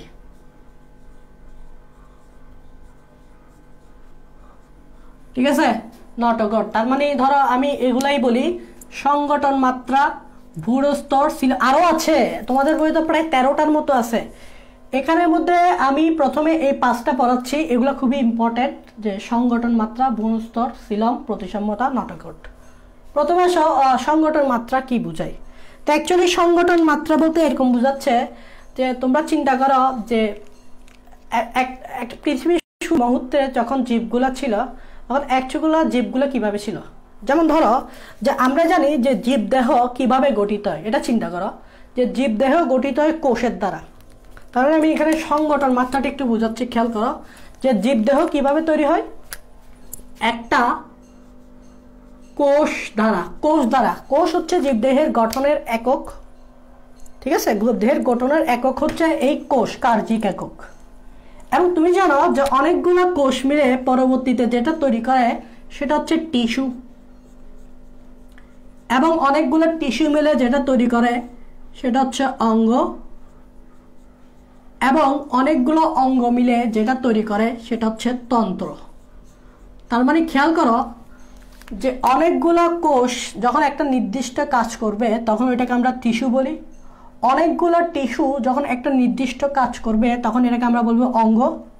আর অনেকগুলো অঙ্গ যখন একটা নির্দিষ্ট কাজ করবে তখন এটাকে আমরা বলবো তন্ত্র। এই সিকোয়েন্সটা এমসিকিউতে আছে, এটা এমসিকিউতে আসে, এটা এই সিকোয়েন্সটা মাথায় রাখবা। চিন্তা করো আমরা একটা শুরুর দিকে জীবের কথা বলি। অ্যাকচুয়ালি আমরা এভাবে জীবকে ক্লাসিফাই করতে পারি সংগঠন মাত্রার উপর। সেটা হচ্ছে ধরো যে একটা হচ্ছে কোষ সংগঠন, একটা হচ্ছে কোষীয় সংগঠন মাত্রা। নাম্বার 1 দেখো সংগঠন মাত্রার উপর আমি কিভাবে ক্লাসিফাই করতেছি। নাম্বার 1 হচ্ছে কোষীয় সংগঠন মাত্রা। খেয়াল করো কোষীয় সংগঠন মাত্রা, সেটা হচ্ছে যে অ্যাকচুয়ালি আচ্ছা এইভাবে লিখি যে কোষীয় সংগঠন মাত্রার প্রাণী। কিছু কিছু প্রাণী আছে যেগুলো অ্যাকচুয়ালি শুধুমাত্র কোষ দিয়ে গঠিত, মানে ওখানে তুমি শুধুমাত্র কোষ পাবা। কিছু কিছু প্রাণী আছে যেগুলোতে শুধুমাত্র তুমি কি পাবা, কোষ পাবা। সেটা একটা কোষ হইতে পারে, অনেকগুলো কোষ হইতে পারে। তুমি চিন্তা করো এখানে যে একটা কোষ হইতে পারে এমন কোনো কথা নাই, সেটা একটা কোষ হইতে পারে, অনেকগুলো কোষ হইতে পারে। ঠিক আছে, তো কিন্তু তাদের বডিতে টিস্যু সিস্টেমটা নাই, এটা নাই, অঙ্গ সিস্টেম নাই, তন্ত্র সিস্টেম নাই। তো যে সকল প্রাণীতে শুধুমাত্র কোষ থাকে, খেয়াল করো যে সকল প্রাণীতে শুধুমাত্র কোষ থাকে, এখন কোষ শুধু একটা হইতে পারে, অনেকগুলো হইতে পারে। ঠিক আছে, শুধু একটা না, অনেকগুলো হইতে পারে, বহুকোষী হইতে পারে, প্রাণীগুলো বহুকোষী হইতে পারে। কিন্তু ভাই তাদের কিন্তু ভাই টিস্যু নাই, তাদের অঙ্গ নাই, তাদের তন্ত্র নাই। এখন বলতে পারো ভাইয়া যে অনেকগুলা কোষ থাকলে টিস্যু না থাকে, এই ব্যাপারটা আমার হজম হইল না। যে অনেকগুলো কোষ থাকতে পারে বলছে, যেমন একটা প্রাণীর কথা বলি, যেমন পরিফেরা পর্বের প্রাণী, যেমন স্পঞ্জের কথা বলতে পারি আমি, স্পঞ্জ। ঠিক আছে, ধরো আমি একটা প্রাণীর কথা বলতে পারি, নাম হচ্ছে স্পঞ্জ। এখন এই প্রাণী কিন্তু অ্যাকচুয়ালি বহুকোষী। খেয়াল করো এই প্রাণী কিন্তু অ্যাকচুয়ালি বহুকোষী। এখন তুমি বলছো বহুকোষী মানে কি ভাইয়া, অনেকগুলা কোষ আছে। এখন দেখো তার মানে আমরা জানি যে অনেকগুলা কোষ থাকলে টিস্যু হওয়ার একটা সম্ভাবনা থাকে, কিন্তু আমি বলতে যাচ্ছি এটা হচ্ছে কোষীয় সংগঠন মাত্রার প্রাণী। মানে এখানে শুধুমাত্র কোষ থাকবে, কোনো টিস্যু থাকবে না, কোনো অঙ্গ থাকবে না, কোনো তন্ত্র থাকবে না। যেমন স্পঞ্জ, এটা একটা সামুদ্রিক প্রাণী স্পঞ্জ। ঠিক আছে, ওকে। তো এই প্রাণীটা অ্যাকচুয়ালি বহুকোষী, মানে অনেকগুলো কোষ থাকে, মানে এখানে কি থাকে, অনেকগুলো কোষ থাকে। কিন্তু ভাই আমরা জানি যে অনেকগুলো কোষ থাকলে টিস্যু হওয়ার একটা চান্স থাকে, কারণ অনেকগুলো কোষ যখন একটা নির্দিষ্ট জায়গা থেকে তৈরি হয়ে একটা নির্দিষ্ট কার্য সম্পাদন করবে তাদেরকে আমরা টিস্যু বলি। তার মানে আপনি যেহেতু বলছেন এটা বহুকোষী মানে অনেকগুলো কোষ থাকবে, তাহলে এখানে টিস্যু হওয়ার তো চান্স ছিল। কিন্তু আপনি বলতেছেন এখানে কোষ থাকবে, কোনো টিস্যু থাকবে না, কোনো অঙ্গ থাকবে না, কোনো তন্ত্র থাকবে না। হ্যাঁ আমি রাইট বলছি, কারণ চিন্তা করো এখানে যে অনেকগুলো কোষ দেখতেছো না, এই কোষগুলো আলাদা আলাদা কাজ করে থাকে, এগুলো কোনো নির্দিষ্ট একটা কাজ করে না। যেমন ধরো কিছু কোষ, চিন্তা করো, কিছু কোষ জনন কাজে অংশগ্রহণ করবে, জনন কাজে অংশগ্রহণ করবে, ঠিক আছে। ধরো কিছু কোষ শ্বসনে অংশগ্রহণ করবে। তার মানে অ্যাকচুয়ালি ওই কোষগুলো অ্যাকচুয়ালি টিস্যু হচ্ছে না। মানে আমরা জানি যে অনেকগুলো কোষ যখন একটা নির্দিষ্ট জায়গা থেকে তৈরি হয়ে একটা নির্দিষ্ট কাজ করে তাদেরকে আমরা টিস্যু বলি, কিন্তু এখানে সেই জিনিসটা হচ্ছে না। দেখো, কারণ এখানে যে কোষগুলো দেখতেছো এগুলো ডিফারেন্ট ডিফারেন্ট জায়গা থেকে হচ্ছে। অ্যাকচুয়ালি মানে এগুলো সব কোষগুলো একটা জায়গা থেকে আসছে, মানে এই সব কোষগুলা একটা জায়গা থেকে আসছে, জাস্ট এরা আলাদা আলাদা কাজ করতেছে। এদের সবার উৎস কিন্তু একই। যেমন এই কিছু কোষ বলতেছি না, এদের সবার উৎস কিন্তু এক। কিন্তু চিন্তা করো, টিস্যু হইতে হইলে কিন্তু তোমার একটা আলাদা উৎস থেকে তৈরি হইতে হবে এবং আলাদা কাজ থাকতে হবে। এবং দেখো এদের উৎস এক, এদের উৎস এক, ঠিক আছে। এবং কিছু কোষ দেখো জনন কাজে অংশগ্রহণ করতেছে, কিছু কোষ দেখো শ্বসনে অংশগ্রহণ। চিন্তা করো, এই যে শ্বসনে যে সকল কাজ কোষ অংশগ্রহণ করতেছে এবং জনন কাজে যে সকল কোষ অংশগ্রহণ করতেছে তাদের উৎস কিন্তু এক। কিন্তু টিস্যু হইতে হইলে মনে রাখবা, টিস্যু হইতে হইলে টিস্যু টিস্যু টিস্যু টিস্যু হইতে হইলে কি হয়, উৎস এক হতে হবে, কাজও এক হতে হবে। উৎস এক হতে হবে, কাজও এক হতে হবে। খেয়াল করো, যদি টিস্যু হইতে হয় ওই সকল কোষগুলা যে জায়গা থেকে তৈরি হয়েছে সেটার জায়গাটা সেম হইতে হবে এবং ওই সকল কোষের কাজগুলো এক হইতে হবে। কিন্তু দেখো এখানে এই যে কোষগুলোর কথা বলতেছি এগুলোর উৎস এক, কিন্তু দেখো কাজ ডিফারেন্ট, কাজ কিন্তু সেম না। তার মানে এখানে অ্যাকচুয়ালি যে এরা হচ্ছে কোষীয় সংগঠন মাত্রার প্রাণী, মানে এখানে শুধু কোষ থাকবে, টিস্যু থাকবে না, অঙ্গ থাকবে না, তন্ত্র থাকবে না। এবং কিছু কোষ জনন কাজে অংশগ্রহণ করতেছে, কিছু কোষ শ্বসনে অংশগ্রহণ করতেছে।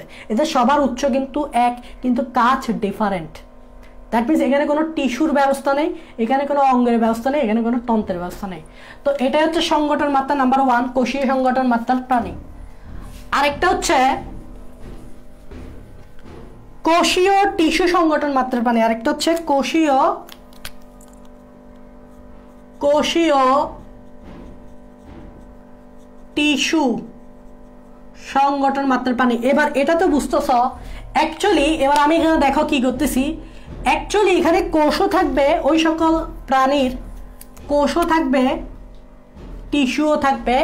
যেটা থাকবে না সেটা হচ্ছে অঙ্গ থাকবে না, তন্ত্র থাকবে না। তার মানে যে সকল প্রাণীর, ঠিক আছে, সংগঠন ব্যবস্থায় কোষ থাকবে এবং কোষগুলো মিলে টিস্যু তৈরি করবে এবং একটা নির্দিষ্ট কাজ করবে, কিন্তু ওই টিস্যুগুলো মিলে অঙ্গ তৈরি করবে না, মানে একটা নির্দিষ্ট কাজ করবে না, আবার ওগুলো মিলে তন্ত্র তৈরি করবে না, মানে এই দুইটা বাদ। তখন এগুলোকে আমরা বলবো কোষীয় টিস্যু সংগঠন মাত্রা প্রাণী। বুঝতে পারছো? খেয়াল করো, আগেরটার মতো চিন্তা করো, ওইখানে শুধু কোষ ছিল, এখানে কোষও থাকবে, টিস্যুও থাকবে।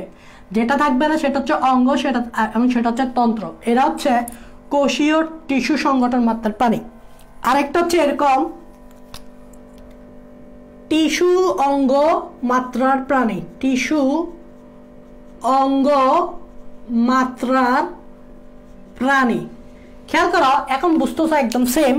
এখানে তুমি কোষও পাবা, টিস্যুও পাবা, অঙ্গও পাবা, কিন্তু যেটা পাবা না সেটা হচ্ছে তন্ত্র। মানে অনেকগুলো কোষ মিলে এই প্রাণীগুলোতে অনেকগুলো কোষ মিলে টিস্যু হবে এবং অনেকগুলো টিস্যু মিলে অঙ্গ হবে। তুমি এরকম চিন্তা করো।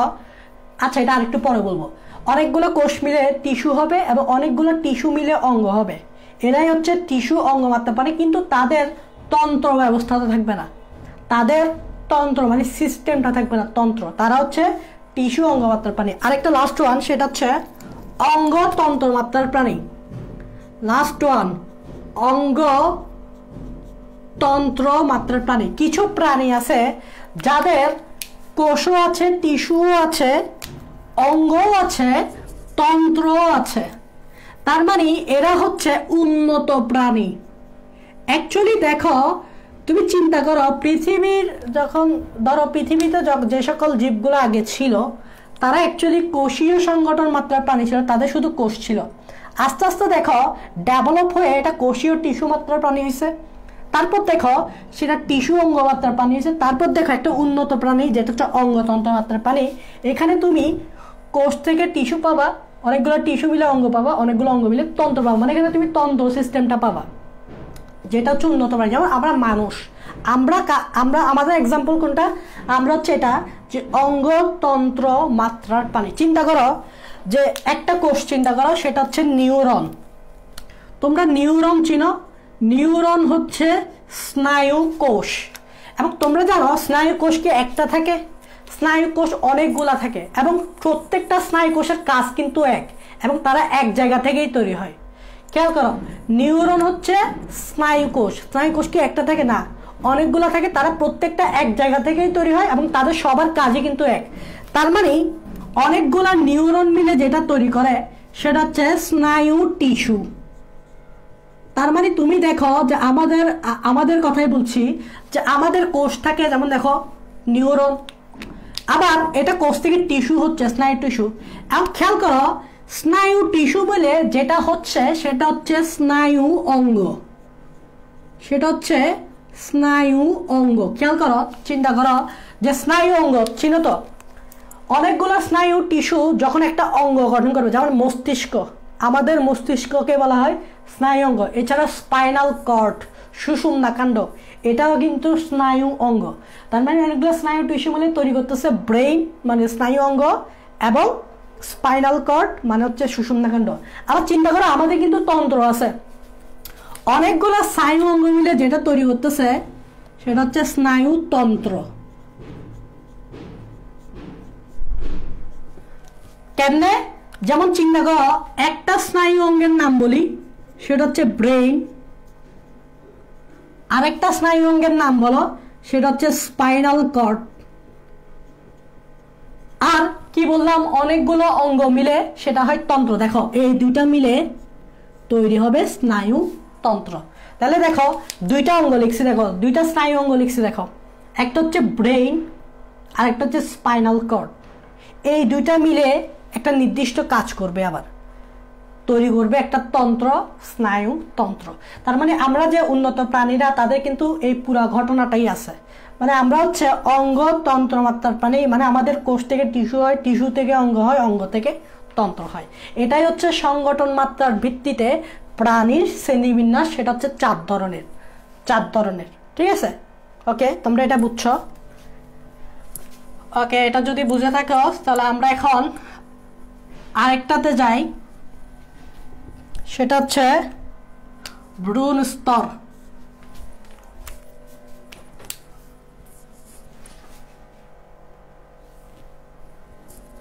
খেয়াল করো আমি কয়টা বাজে শুরু করছিলাম, আমি মেবি, আচ্ছা তাও দেখো একটু, দেখো ভ্রূণ স্তর, এটা একটু খেয়াল করো যে ভ্রূণ স্তরের ভিত্তিতেও কিন্তু আমরা, এটা খুবই ইম্পর্টেন্ট, এই প্রাণীর কোষের প্রাণী শ্রেণীবিন্যাস করতে পারি। তোমরা চিন্তা করো আমরা আমাদের সূত্রপাত কখন ঘটে, যখন শুক্রাণুর সাথে ডিম্বাণুর মিলনে জাইগোট তৈরি হয়। খেয়াল করো এটা হচ্ছে আমাদের শুক্রাণু, এটা হচ্ছে আমাদের ডিম্বাণু, এবং শুক্রাণুর সাথে ডিম্বাণুর মিলনে একটা প্রথম সেল, মানে এটাই হচ্ছে আমরা যেটাকে আমরা বলে থাকি জাইগোট, মানে টয়েস এন। এটাই হচ্ছে আমাদের জাইগোট মানে টয়েস অন, এটাই হচ্ছে আমরা, এটাই হচ্ছে আমাদের সূত্রপাত। এবার চিন্তা করো এই সেলটা একটা মাত্র সেল যেটা হচ্ছে টয়েস এন, এটা কিন্তু এরকম থাকে না, কারণ এই সেলটা বারবার কোষ বিভাজন ঘটে। খেয়াল করো বারবার বিভাজিত হয়। আমি জানি না হয়তো তিনটা শেষ করতে পারবো না, আমি ভ্রূণস্তর আর সিলম পর্যন্ত শেষ করে দিচ্ছি। ঠিক আছে, আজকে ভ্রূণস্তর আর সিলম পর্যন্ত শেষ করে দিচ্ছি, নেক্সট ক্লাসে এগুলো শেষ করব। বারবার কোষ বিভাজন, খেয়াল করো এই দুইটা কিন্তু একে অপরের সাথে রিলেটেড। দ্যাটস ওয়াই আমি আগে এটা পড়াচ্ছি, তারপর আমি এটা পড়াবো। তুমি যদি ভ্রূণস্তর বুঝো তাহলে তুমি সিলম বুঝবা, তোমাকে আগে ভ্রূণস্তর বুঝতে হবে, তাহলে তুমি ইজিলি সিলম বুঝবা। দ্যাটস ওয়াই আমি এই দুইটা একসাথে পড়াচ্ছি। খেয়াল করো বারবার কোষ বিভাজনের মাধ্যমে এটা জাইগোট থেকে একটা দশায় পরিণত হয়। দশাটার নাম হচ্ছে গ্যাস্ট্রুলা দশা। তোমরা জাস্ট এটা মনে রাখো, একটা দশা তৈরি হয়, দশাটার নাম হচ্ছে গ্যাস্ট্রুলা দশা। খেয়াল করো, এই জাইগোটটা বারবার কোষ বিভাজন হবে, মাইটোসিস কোষ বিভাজন হবে কি, এবং মাইটোসিস কোষ বিভাজনের কারণে এক পর্যায়ে নাম হচ্ছে গ্যাস্ট্রুলা দশাতে এই কোষটা, এই সিঙ্গেল কোষটা একটা কোষ গুচ্ছে পরিণত হবে। দেখো এটা শুধুমাত্র এখন সিঙ্গেল কোষ, এখানে বারবার কোষ বিভাজন হচ্ছে, মানে অনেকগুলো কোষ তৈরি হচ্ছে। তো একটা পর্যায়ে আছে নাম হচ্ছে গ্যাস্ট্রুলা দশা, ওই দশাতে একটা গুচ্ছ তৈরি হবে। কিসের গুচ্ছ? কোষের গুচ্ছ, কারণ এটা তো একটা কোষ, এটা তো বিভাজিত হচ্ছে, তাহলে অনেকগুলো কোষ তৈরি হবে, একটা কোষের গুচ্ছ তৈরি হবে। দেখো আমি কোষের গুচ্ছটা আঁকতেছি, খেয়াল করো আমি কোষের গুচ্ছটা আঁকতেছি, তোমরা জাস্ট খেয়াল করবা, একদম সিম্পল ভাবে তোমাকে এঁকে দেখাচ্ছি। দেখো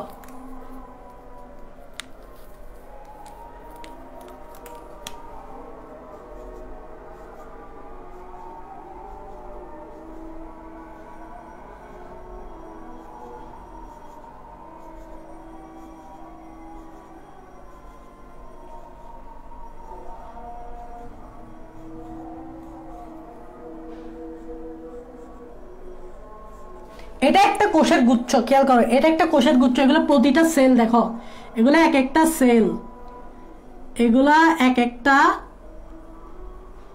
সেল।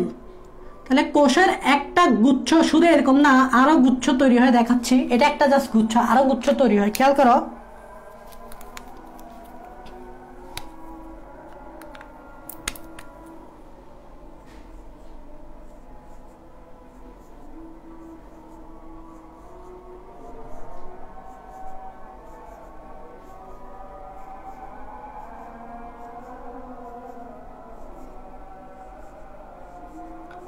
এই দেখো কোষের আরেকটা গুচ্ছ তৈরি হয়েছে, খেয়াল করো প্রতিটা কিন্তু সেল, তার মানে সেল, এগুলো কিন্তু সেল। কোষের আরেকটা গুচ্ছ তৈরি হয়েছে, লাস্ট আরেকটা গুচ্ছ তৈরি হবে, সেটাও আমি এঁকে দেখাচ্ছি।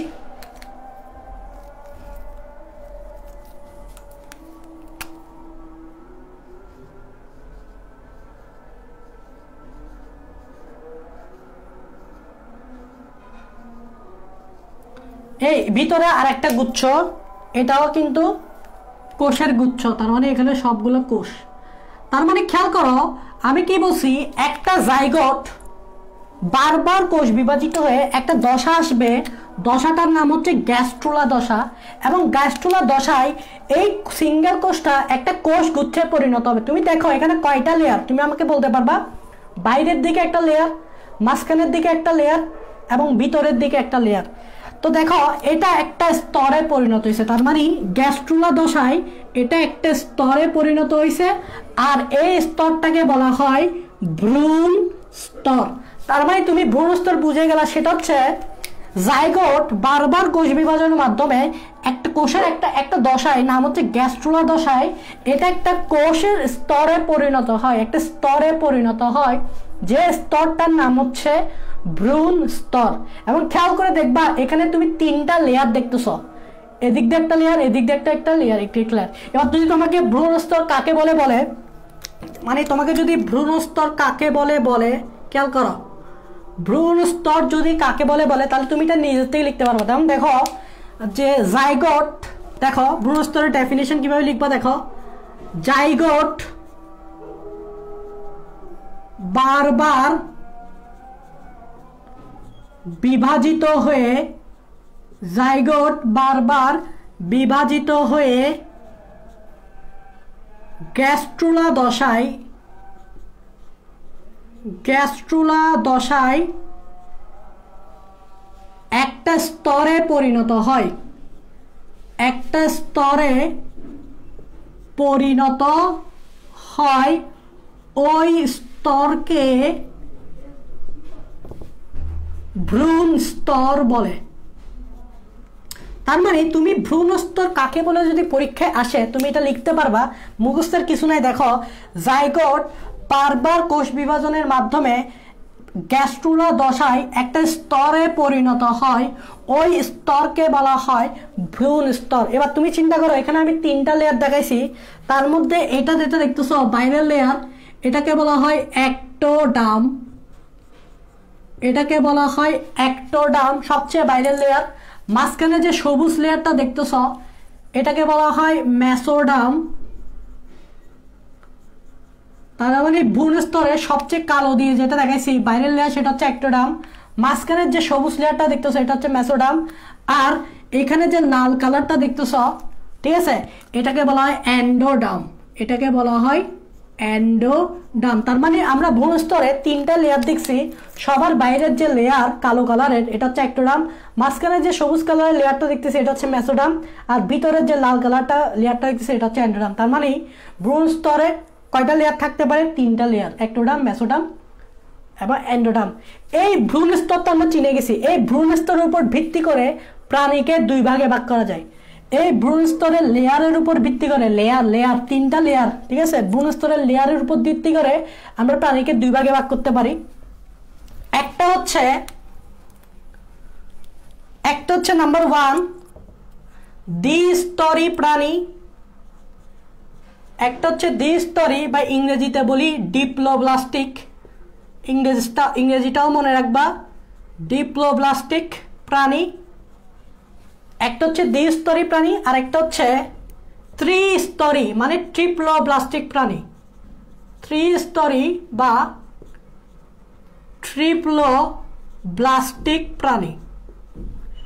এবার তোমরা এটার আনসার দিতে পারবা, কারণ নাম দেখো দ্বিস্তরী, দ্বি মানে কি 2, তার মানে যে সকল প্রাণীর ভ্রূণ স্তরে 2টা লেয়ার থাকে তাদেরকে বলা হয় ডিপ্লোব্লাস্টিক প্রাণী। এখন প্রশ্ন হচ্ছে এখানে তো আমি 3টা লেয়ার দেখাইছি, কোন 2টা লেয়ার? খেয়াল রাখবা কোন 2টা লেয়ার, খেয়াল করো এই 2টা লেয়ার অ্যাক্টোডার্ম আর এন্ডোডার্ম। তার মানে মাঝখানের এই লেয়ারটা বাদ। তার মানে যে সকল প্রাণী দ্বিস্তরী প্রাণী তাদের ভ্রূণ স্তরে বাইরের লেয়ার অ্যাক্টোডার্ম থাকবে এবং ভিতরের লেয়ার মানে লাল কালারের যেটা এন্ডোডার্ম, এই 2টা লেয়ার থাকবে। যেটা থাকবে না সেটা হচ্ছে মেসোডার্ম। তো তাদেরকে আমরা বলবো দ্বিস্তরী প্রাণী, তাদেরকে আমরা কি বলবো? দ্বিস্তরী প্রাণী, ঠিক আছে। এবার আসো ত্রিস্তরী প্রাণী বা ট্রিপ্লোব্লাস্টিক বলতে কি বোঝায়? ওই যে দেখো 3 মানে কি 3, তার মানে যে সকল ক্ষেত্রে আমরা বাইরের ক্ষেত্রে ভ্রূণ স্তরে অ্যাক্টোডার্মও পাবো, ভেতরে মেসোডার্মও পাবো এবং মাঝখানে মেসোডার্ম পাবো এবং সবচেয়ে ভিতরে এন্ডোডার্ম পাবো, তাদেরকে আমরা বলবো ত্রিস্তরী প্রাণী বা ট্রিপ্লোব্লাস্টিক প্রাণী। মানে যাদের 3টা লেয়ারই থাকবে, ভ্রূণ স্তরে 3টা লেয়ারই থাকবে, তারা হচ্ছে ত্রিস্তরী বা ট্রিপ্লোব্লাস্টিক প্রাণী। একদম ইজি না, কোনো ব্যাপার না। তুমি ভ্রূণ স্তর চিনে গেছো, তো এই 2টা জিনিস জানো, কোনো ব্যাপার না। যেমন আমরা মানুষ কোনটা? আমরা মানুষ হচ্ছে এটা, এই ত্রিস্তরী ট্রিপ্লোব্লাস্টিক। এটা আমরা মানুষের ক্ষেত্রে একটা এক্সাম্পল দিতে পারি। আমাদের কিন্তু ভ্রূণ স্তরে এই 3টা লেয়ারই থাকে, অ্যাক্টোডার্মও থাকে, মেসোডার্মও থাকে। ভ্রূণ, আমরা যখন ভ্রূণ অবস্থায় ছিলাম তো ভ্রূণ স্তরে 3টা লেয়ার থাকে, অ্যাক্টোডার্ম, মেসোডার্ম এবং এন্ডোডার্ম। আশা করি বুঝছো যে ভ্রূণ স্তরের উপর ভিত্তি করে কিভাবে প্রাণীর শ্রেণীবিন্যাস করা হয়। একটা হচ্ছে ডিপ্লোব্লাস্টিক প্রাণী, একটা হচ্ছে ট্রিপ্লোব্লাস্টিক প্রাণী।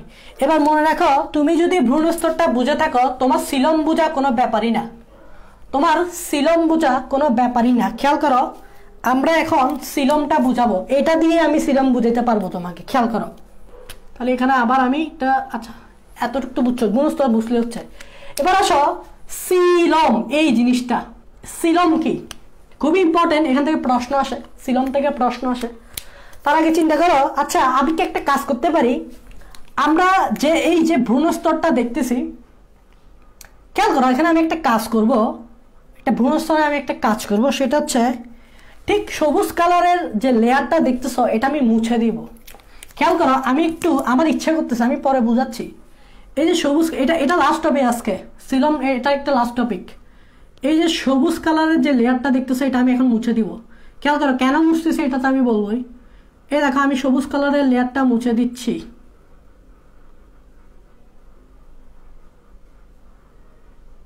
আমি অ্যাকচুয়ালি পুরাটাই মুছে দিই, তাহলে তোমাদের বুঝতে সুবিধা হবে।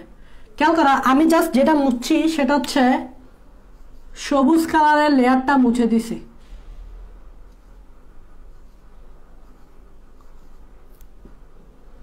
আমি কি করছি বলছি, মাঝখানে যে সবুজ কালারের লেয়ারটা ছিল এটা আমি মুছে দিছি।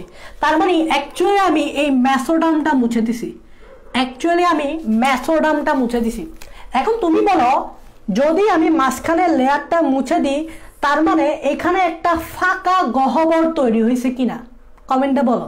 আমি যদি এখানে যে মাঝখানের লেয়ারটা মুছে দিই, মানে অ্যাকচুয়ালি মেসোডামটা যদি মুছে দিই, তার মানে এই জায়গায় একটা ফাঁকা গহ্বর তৈরি হয়েছে না, এটাকে বলা হয় দেহ গহ্বর, আর এটাকে বলা হয় সিলম। অ্যাকচুয়ালি সিলমকে তুমি আরেক নামে রাখতে পারো, সেটা হচ্ছে দেহ গহ্বর। মানে খেয়াল করো যে এই মেসোডামটা মাঝখানের লেয়ারটা, মানে মেসোডামটা যখন তুমি মুছে দিছো, এই জায়গায় একটা গহ্বর তৈরি হয়েছে, গর্ত তৈরি হয়েছে। এখন খেয়াল করো এই গর্তটা একটা জিনিস দিয়ে ঢাকা থাকে, গর্তটা কিন্তু উন্মুক্ত থাকে না, ওপেন থাকে না। মানে ধরো আমাদের যে নালার গর্ত থাকে মাঝে মধ্যে, যে নালার গর্তটা ওপেন থাকে না, আমরা ঢাকনা দিয়ে গর্তটা এভাবে ভরাট করে দিই। তো এখানে যে অ্যাকচুয়ালি গর্তটা দেখতেছে, এটা কিন্তু ওপেন থাকে না, খালি থাকে না, এখানে একটা পর্দা থাকতে, একটা কভার থাকে। তার মানে আমি একটা পর্দা আঁকতেছি, খেয়াল করো এখানে একটা পর্দা থাকে। তেমন দেখো এই যে এই জায়গায় এরকম একটা পর্দা থাকে।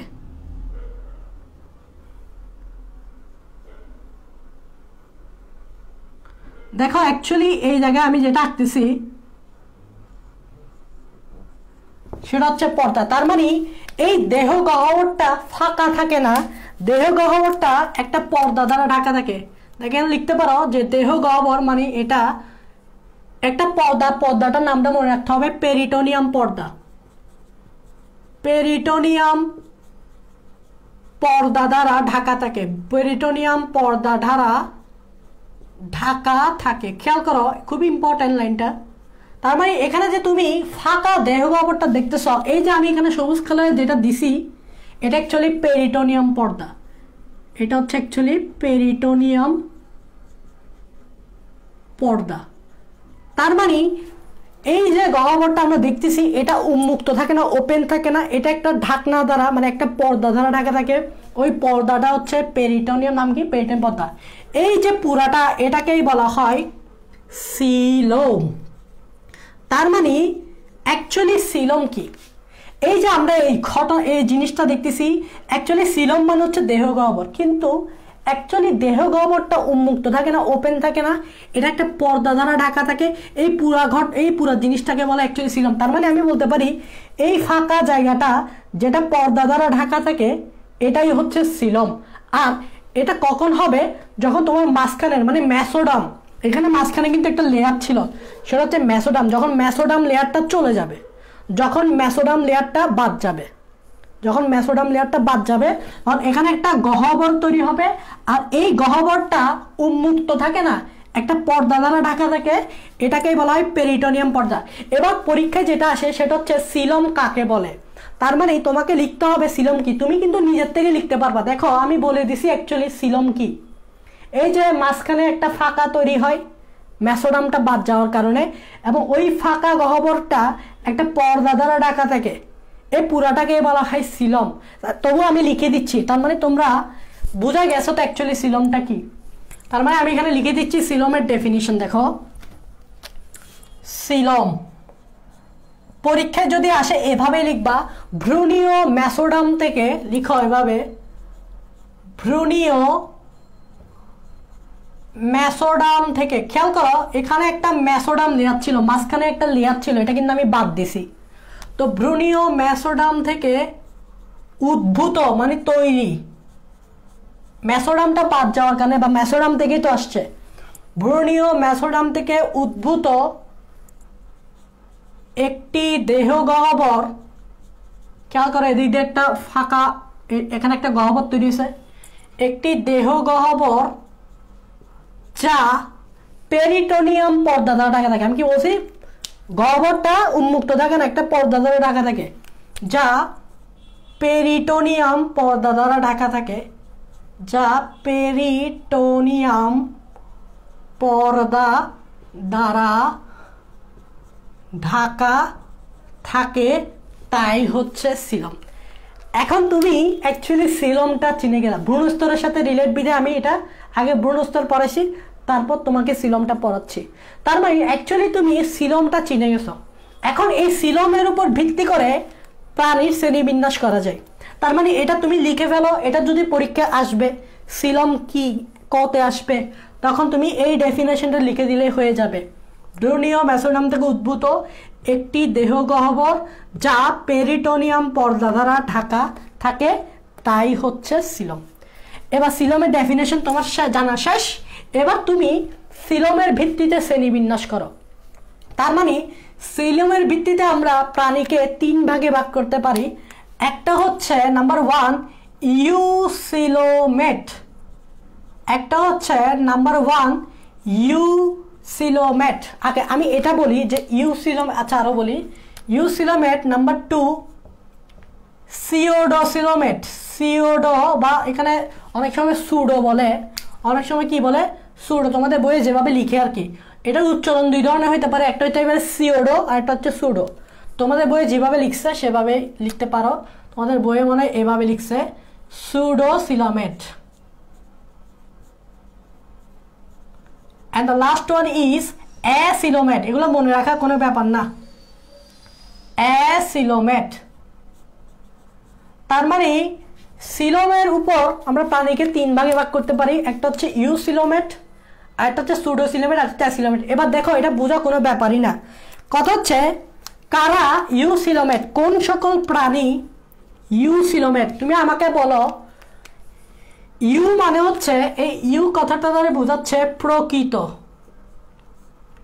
ইউ কথাটা মানে হচ্ছে প্রকৃত। তার মানে ইউসিলোমেট মানে হচ্ছে যাদের প্রকৃত সিলম থাকে। তার মানে যাদের প্রকৃত সিলম থাকে। কথা হচ্ছে প্রকৃত সিলম মানে কি, এটা তোমাকে বুঝতে হবে।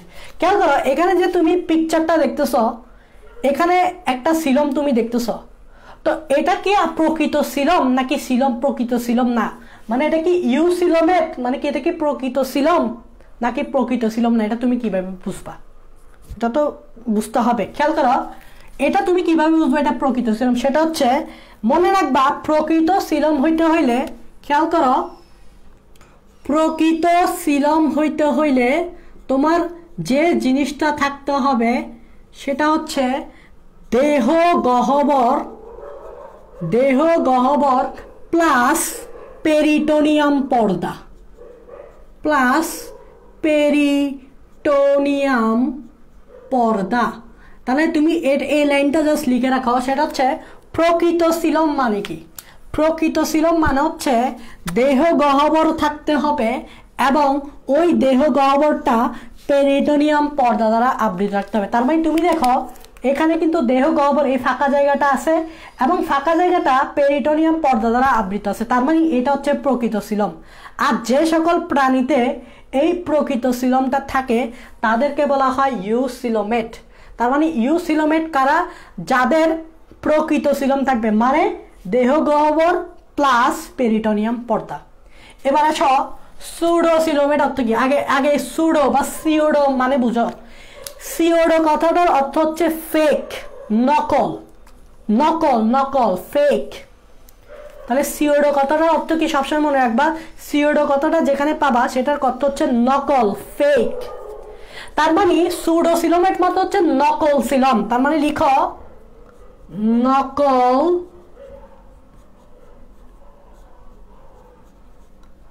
সিলম। এটা হচ্ছে কি সুডোসিলোমেট। চিন্তা করো নকল সিলম বলতে কি বোঝাতে যাচ্ছে, বা তুমি কিভাবে বুঝবা নকল সিলম, ফেক সিলম?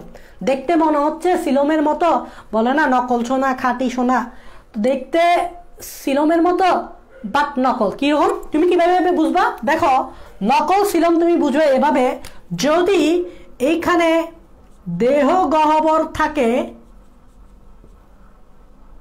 কিন্তু পেরিটোনিয়াম পর্দা না থাকে, কিন্তু পেরিটোনিয়াম পর্দা নেই, তখন এটাই হবে ফেক সিলম মানে নকল সিলম। তখন এটাই হবে ফেক সিলম মানে নকল সিলম। খেয়াল করো, নকল সিলম মানে কি? দেহ গহ্বর আছে ঠিকই, থাকবে দেহ গহ্বর, কিন্তু কোনো পেরিটোনিয়াম পর্দা। তার মানে আমি এখানে যদি এটা দেখাতে চাই, তুমি এই সবুজ যে লেয়ারটা আছে না, এটা বাদ দিবা। তার মানে দেখো এখানে এই পেরিটোনিয়াম পর্দাটা নাই, তখন এটাকে তুমি বলবা সুডোসিলম মানে ফেক সিলম। এখানে জাস্ট দেহ গহ্বরটাই আছে কিন্তু ওই দেহ গহ্বরটাকে কভার করা কোনো পর্দা নাই। তার মানে যে সকল প্রাণীদের ক্ষেত্রে নকল সিলম থাকে তাদেরকে বলবো সুডোসিলম। নকল সিলম কিভাবে বুঝবা? দেহগহ্বর আছে ঠিকই, কিন্তু পেরিটোনিয়াম পর্দা নাই, পেরিটোনিয়াম পর্দা নাই। এবার আসো অ্যাসিলোমেট মানে কি? এই দুইটা তো বুঝে গেছো, ইউসিলোমেট সুডোসিলোমেট বুঝে গেছো। ইউসিলোমেট মানে হচ্ছে প্রকৃত সিলম, সুডো মানে হচ্ছে নকল, সুডোসিলোমেট মানে হচ্ছে নকল সিলম, ঠিক আছে। এবার আসো অ্যাসিলোমেট মানে কি ভাই? অ্যা মানে কি? একটা গ্রিক ওয়ার্ড বা ল্যাটিন ওয়ার্ড। এই কথাটার অর্থ হচ্ছে নাই, আর অ্যাসিলোমেট মানে হচ্ছে সিলম নাই, সিলম নাই। ভাই এটা দ্বারা আপনি কি বুঝাতে যাচ্ছেন সিলম নাই? সেটা হচ্ছে যে এইখানে তার মানে সিলম নাই কেমনে বুঝবা? যে এইখানে কোনো দেহ গহ্বর নাই প্লাস পর্দা নাই। তার মানে দেহ গহ্বর না থাকলে পর্দা থাকার তো কোনো প্রশ্নই আসে না।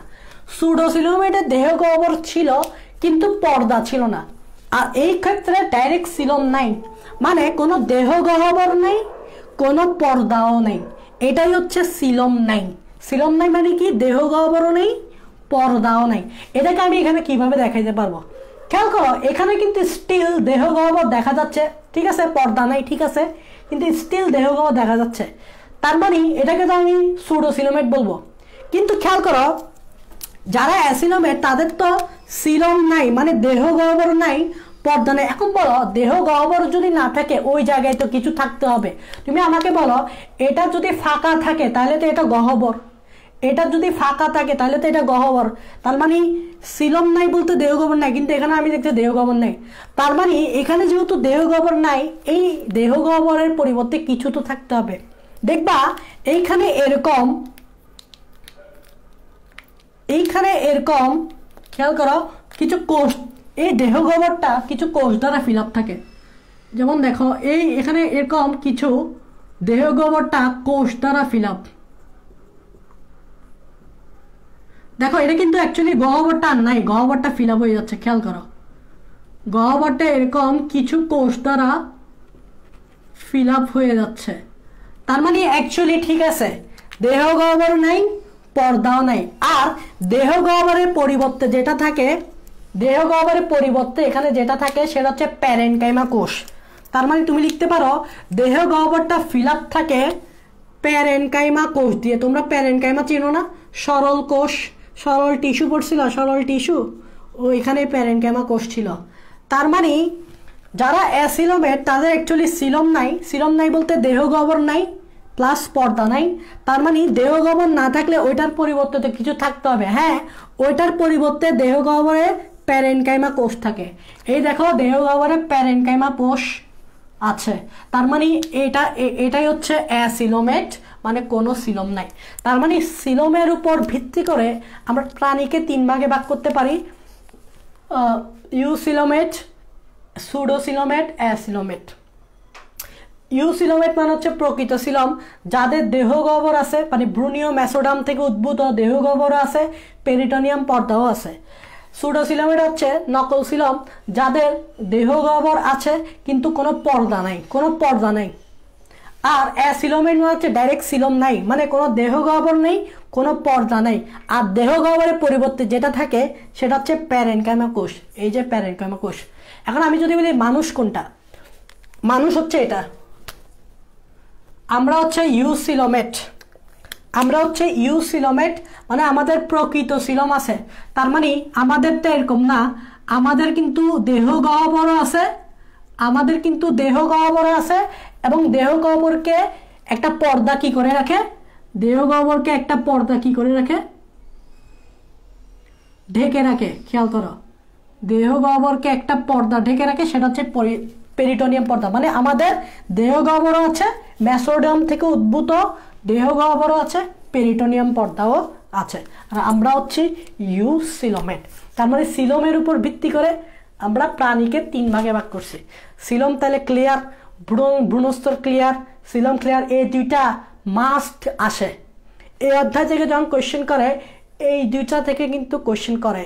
এই দুইটা তোমাকে মাস্ট শিখতে হবে, ভ্রূণস্তর। এবং আমি ভ্রূণস্তর থেকে সিলমকে আগায় রাখবো, কারণ সিলম আরও বেশি ইম্পর্টেন্ট। সিলমটা অবশ্যই পড়বা, কারণ এই যে এই জিনিসগুলো যে আমরা পড়তেছি না, এগুলো কিন্তু তুমি যখন সেকেন্ড চ্যাপ্টার পড়বা তখন কিন্তু মিল পাবা। মানে এগুলো হচ্ছে তোমার এই জুলজির বেসিক নলেজ। এগুলো তোমার এই জিনিসগুলো যদি তুমি মাথায় রাখো তাহলে তোমার আস্তে আস্তে সামনে গেলে বেসিক জিনিস যদি ক্লিয়ার করো, সামনে বাকি জিনিসগুলো ইজিলি বুঝতে পারবা।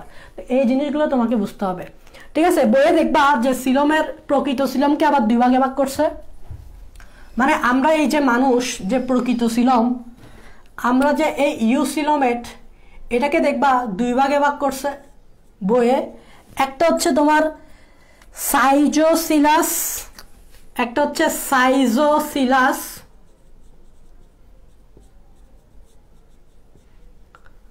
তাকে ইউসিলোমেটকে, মানে আমরা যে মানুষ ইউসিলোমেট না, দুই ভাগে ভাগ করছে। একটা হচ্ছে সাইজোসিলাস আর একটা হচ্ছে অ্যান্টারোসিলাস, আর একটা হচ্ছে অ্যান্টারোসিলাস। তার মানে ইউসিলোমেটকে দুই ভাগে ভাগ করছে, সাইজোসিলাস ইউসিলোমেট আর একটা হচ্ছে অ্যান্টারোসিলাস ইউসিলোমেট। অ্যাকচুয়ালি এটা বোঝার কিছু নাই যে সাইজোসিলাস আর অ্যান্টারোসিলাস মানে কি। সেটা হচ্ছে ধরো যে এইখানে যে অ্যাকচুয়ালি যে দেহ গহ্বরটা দেখতেছ, এই দেহ গহ্বরটা কেমনে তৈরি হচ্ছে, সেটা হচ্ছে যে তোমার এইখানে যে মেসোডাম ছিল না, প্রথমে এখানে মনে আছে যে এইখানে কি ছিল, এভাবে মেসোডাম ছিল, তাই না? এভাবে কি ছিল, মেসোডাম লেয়ার একটা ছিল। খেয়াল করো এই যে মেসোডাম লেয়ারে যে কোষগুলো আছে, দেখো এই যে কোষ বা টিস্যু বলতে পারে এগুলাকে, এই যে কোষগুলো দেখতেছ, কোষগুলো থেকে অ্যাকচুয়ালি কিভাবে গহ্বরটা তৈরি হচ্ছে এটাই বুঝাতে যাচ্ছে। এবং যেটা হচ্ছে সাইজোসিলাস, তাদের ক্ষেত্রে কি হয়, এই যে কোষগুলো দেখতেছো না, এদের মধ্যে ফাটল ধরে। যেমন এই দুইটা কোষের কথা চিন্তা করো, এই দুইটা কোষের মধ্যে ফাটল ধরে, ফাটল বুঝো না, ফেটে যায়। তার মানে এই দেখো এভাবে ফাটল তৈরি হচ্ছে, দেখো এই দুইটা সেল লেয়ারটা কিন্তু ফাটল ধরছে, তারপর এখানেও ফাটল ধরতেছে, এখানেও ফাটল ধরতেছে, এবং ফাটল ধরতে ধরতে একসময় এটা পুরোটা গহ্বরে পরিণত হয়। তার মানে অ্যাকচুয়ালি এখানে যে প্রথমের দিকে মেসোডাম লেয়ারটা ছিল, ওই মেসোডাম লেয়ার থেকেই তো গহ্বরটা তৈরি হচ্ছে। অ্যাকচুয়ালি গহ্বরটা কিভাবে তৈরি হচ্ছে সেটা হচ্ছে যে লেয়ারটা ছিল, লেয়ারগুলোতে একটা ফাটল ধরছিল, ফাটল ধরার কারণে আস্তে আস্তে লেয়ারগুলো চলে গেছিল, যার কারণে এখানে গহ্বর তৈরি হয়েছে। তো এটা কাদের ক্ষেত্রে হয়, যারা হচ্ছে সাইজোসিলাস ইউসিলোমেট, এবং পরবর্তীতে এখানে একটা পেরিটোনিয়াম পর্দা থাকে, এবং গহ্বরটাকে একটা পেরিটোনিয়াম পর্দা ঢেকে রাখে। ইউসিলোমেট, ইউসিলোমেট টু টাইপস, একটা হচ্ছে সাইজোসিলাস, একটা হচ্ছে অ্যান্টারোসিলাস। সাইজোসিলাস মানে কি, এই যে এখানে শুরুর দিকে যে মেসোডাম লেয়ারটা ছিল, এই লেয়ার থেকে গহ্বরটা কিভাবে তৈরি হয়েছে সেটা হচ্ছে লেয়ারে ফাটল ধরছে, ফাটল ধরার কারণে লেয়ারটা আস্তে আস্তে ভ্যানিশ হয়ে যাচ্ছে, যার কারণে এই গহ্বরটা তৈরি হয়েছে। তো যারা সাইজোসিলাস ইউসিলোমেট, তাদের ক্ষেত্রে এই ঘটনাটা ঘটছে। এক্সাম্পল দিতে পারি, কারা কারা সাইজোসিলাস ইউসিলোমেট। যেমন তোমরা জানো যে আমাদের আমাদের প্রাণী জগতে 9টা প্রধান পর্ব আছে। এগুলো কিন্তু আমরা আস্তে আস্তে পড়বো, 9টা প্রধান পর্ব টেকনিকের সাহায্যে পড়বো। ওই 9টা প্রধান পর্ব মধ্যে 3টা প্রধান পর্ব, যেমন দেখো অ্যানিলিডা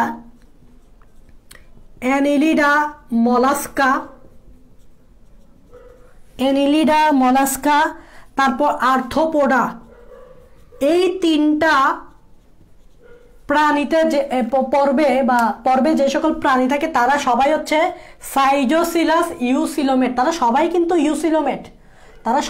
ইউসিলোমেট, তবে কোন ধরনের ইউসিলোমেট, সাইজোসিলাস ইউসিলোমেট। আর অ্যান্টারোসিলাস ইউসিলোমেট কারা, সেটা হচ্ছে আমরা মানুষ, বা আমি বলতে পারবো করডাটা। আমরা মানুষ কিন্তু করডাটা পর্বের প্রাণী, আমরা হচ্ছি অ্যান্টারোসিলাস ইউসিলোমেট। তো আমাদের ক্ষেত্রে কি হয়, আমাদের ক্ষেত্রে যেটা হয় যে এখানে একটা প্রাচীর থাকে, মানে আমি বলতে পারি যে মেসোডাম লেয়ারে একটা প্রাচীর থাকে। প্রাচীরটার নাম কি, প্রাচীরটার নাম হচ্ছে আর্কেন্টেরন প্রাচীর। প্রাচীরটার নাম কি দেখো, আর্কেন্টেরন প্রাচীর, খুবই ইউনিক একটা নেম, আর্কেন্টেরন প্রাচীর। মানে এখানে একটা প্রাচীর থাকে, প্রাচীরটার নাম হচ্ছে আর্কেন্টেরন প্রাচীর। এবং ওই আর্কেন্টেরন প্রাচীরের সৃষ্ট মেসোডার্মাল থলি থেকে গহ্বর সিলমটা তৈরি হচ্ছে। খেয়াল করো, এইখানে একটা প্রাচীর আছে, এবং প্রাচীর থেকে অ্যাকচুয়ালি গহ্বরটা তৈরি হচ্ছে। এই গহ্বর যেটা, এটা তৈরি হচ্ছে কিভাবে দেখো, এখানে একটা আর্কেন্টেরন প্রাচীর আছে, এই আর্কেন্টেরন প্রাচীর, এবং আর্কেন্টেরন প্রাচীরে সৃষ্ট মেসোডার্মাল থলি একটা এখানে মানে এভাবে কি হয়, এটা যদি একটা প্রাচীর হয় এখান থেকে এরকম কিছু থলি বড় বড় থলি তৈরি হয়, দেখো এরকম বড় বড় থলি তৈরি হয়। এক পর্যায়ে এই থলিগুলা মিলে একটা বড় গহ্বর তৈরি করে, এই একটা বড় গহ্বর তৈরি করে। তার মানে আর্কেন্টেরন প্রাচীর থেকে সৃষ্ট মেসোডার্মাল থলি এবার বড় বড় থলি মিলে একটা গহ্বর তৈরি করে। এটাই হচ্ছে অ্যান্টেরোসিলাস ইউসিলোমেট। এটা জাস্ট আমরা একটু পড়তে হবে, আহামরি কিছু না, জাস্ট একটু পড়ে নিলেই চলবে। এবং এটা কারা কর্ডারা পড়বে পারি, বিশেষ করে আমরা। তাহলে আমরা ইউসিলোমেট তো ঠিক আছে, তবে আমরা হচ্ছে অ্যান্টেরোসিলাস ইউসিলোমেট। আর অ্যানিলিডা মলাস্কা আর্থ্রোপোডা হচ্ছে সাইজোসিলাস ইউসিলোমেট। এটাই হচ্ছে সিলম। আজকের ক্লাসে আমরা প্রথমে প্রাণীর বিভিন্নতা, আজকে ইন্ট্রোডাক্টরি ক্লাস ছিল, বেশি কিছু পড়ে নেই। প্রথমে আমরা প্রাণীর বিভিন্নতা কারণ দেখছি, জিনগত বৈচিত্র্যতা, প্রজাতিগত বৈচিত্র্যতা, বাস্তুতান্ত্রিক বৈচিত্র্যতা। তারপর আমরা প্রাণীর শ্রেণীবিন্যাসের ভিত্তি দেখছি, কিছুগুলো ভিত্তি আছে যেগুলোর উপর প্রাণীর শ্রেণীবিন্যাস করা হয়েছে। তো আমরা অ্যাকচুয়ালি যে তিনটা জিনিস বলছি সেটা হচ্ছে সংগঠন মাত্রা, ভ্রূণ স্তর এবং সিলম। এই তিনটার মধ্যে আমি বলতেছি ভ্রূণ স্তর এবং সিলম মাস্ট পড়বা। এবং আরও যদি স্পেসিফিকভাবে বলি সিলম হচ্ছে ইম্পর্টেন্ট, এটা মাস্ট পড়বা। তাহলে আজকে এতটুক থাক, নেক্সট ক্লাসে আমরা বাকিগুলো পড়বো। তোমাদের বইয়ে 13টা আছে, 13টার মধ্যে বাকিগুলো তো ইজি একদম, আরও সামনে যত আছে এগুলো অনেক ইজি। তো এগুলো আমরা পড়ে ফেলবো। পরে আমরা কি করব, প্রাণী জগতের পর্বতে যাব। এবং আমরা জানি প্রাণী জগতে মোট 33টি পর্ব আছে, এবং 33টি পর্বের মধ্যে 9টি মেজর পর্ব আছে, প্রধান পর্ব। ওই 9টি প্রধান পর্ব আমরা শিখব।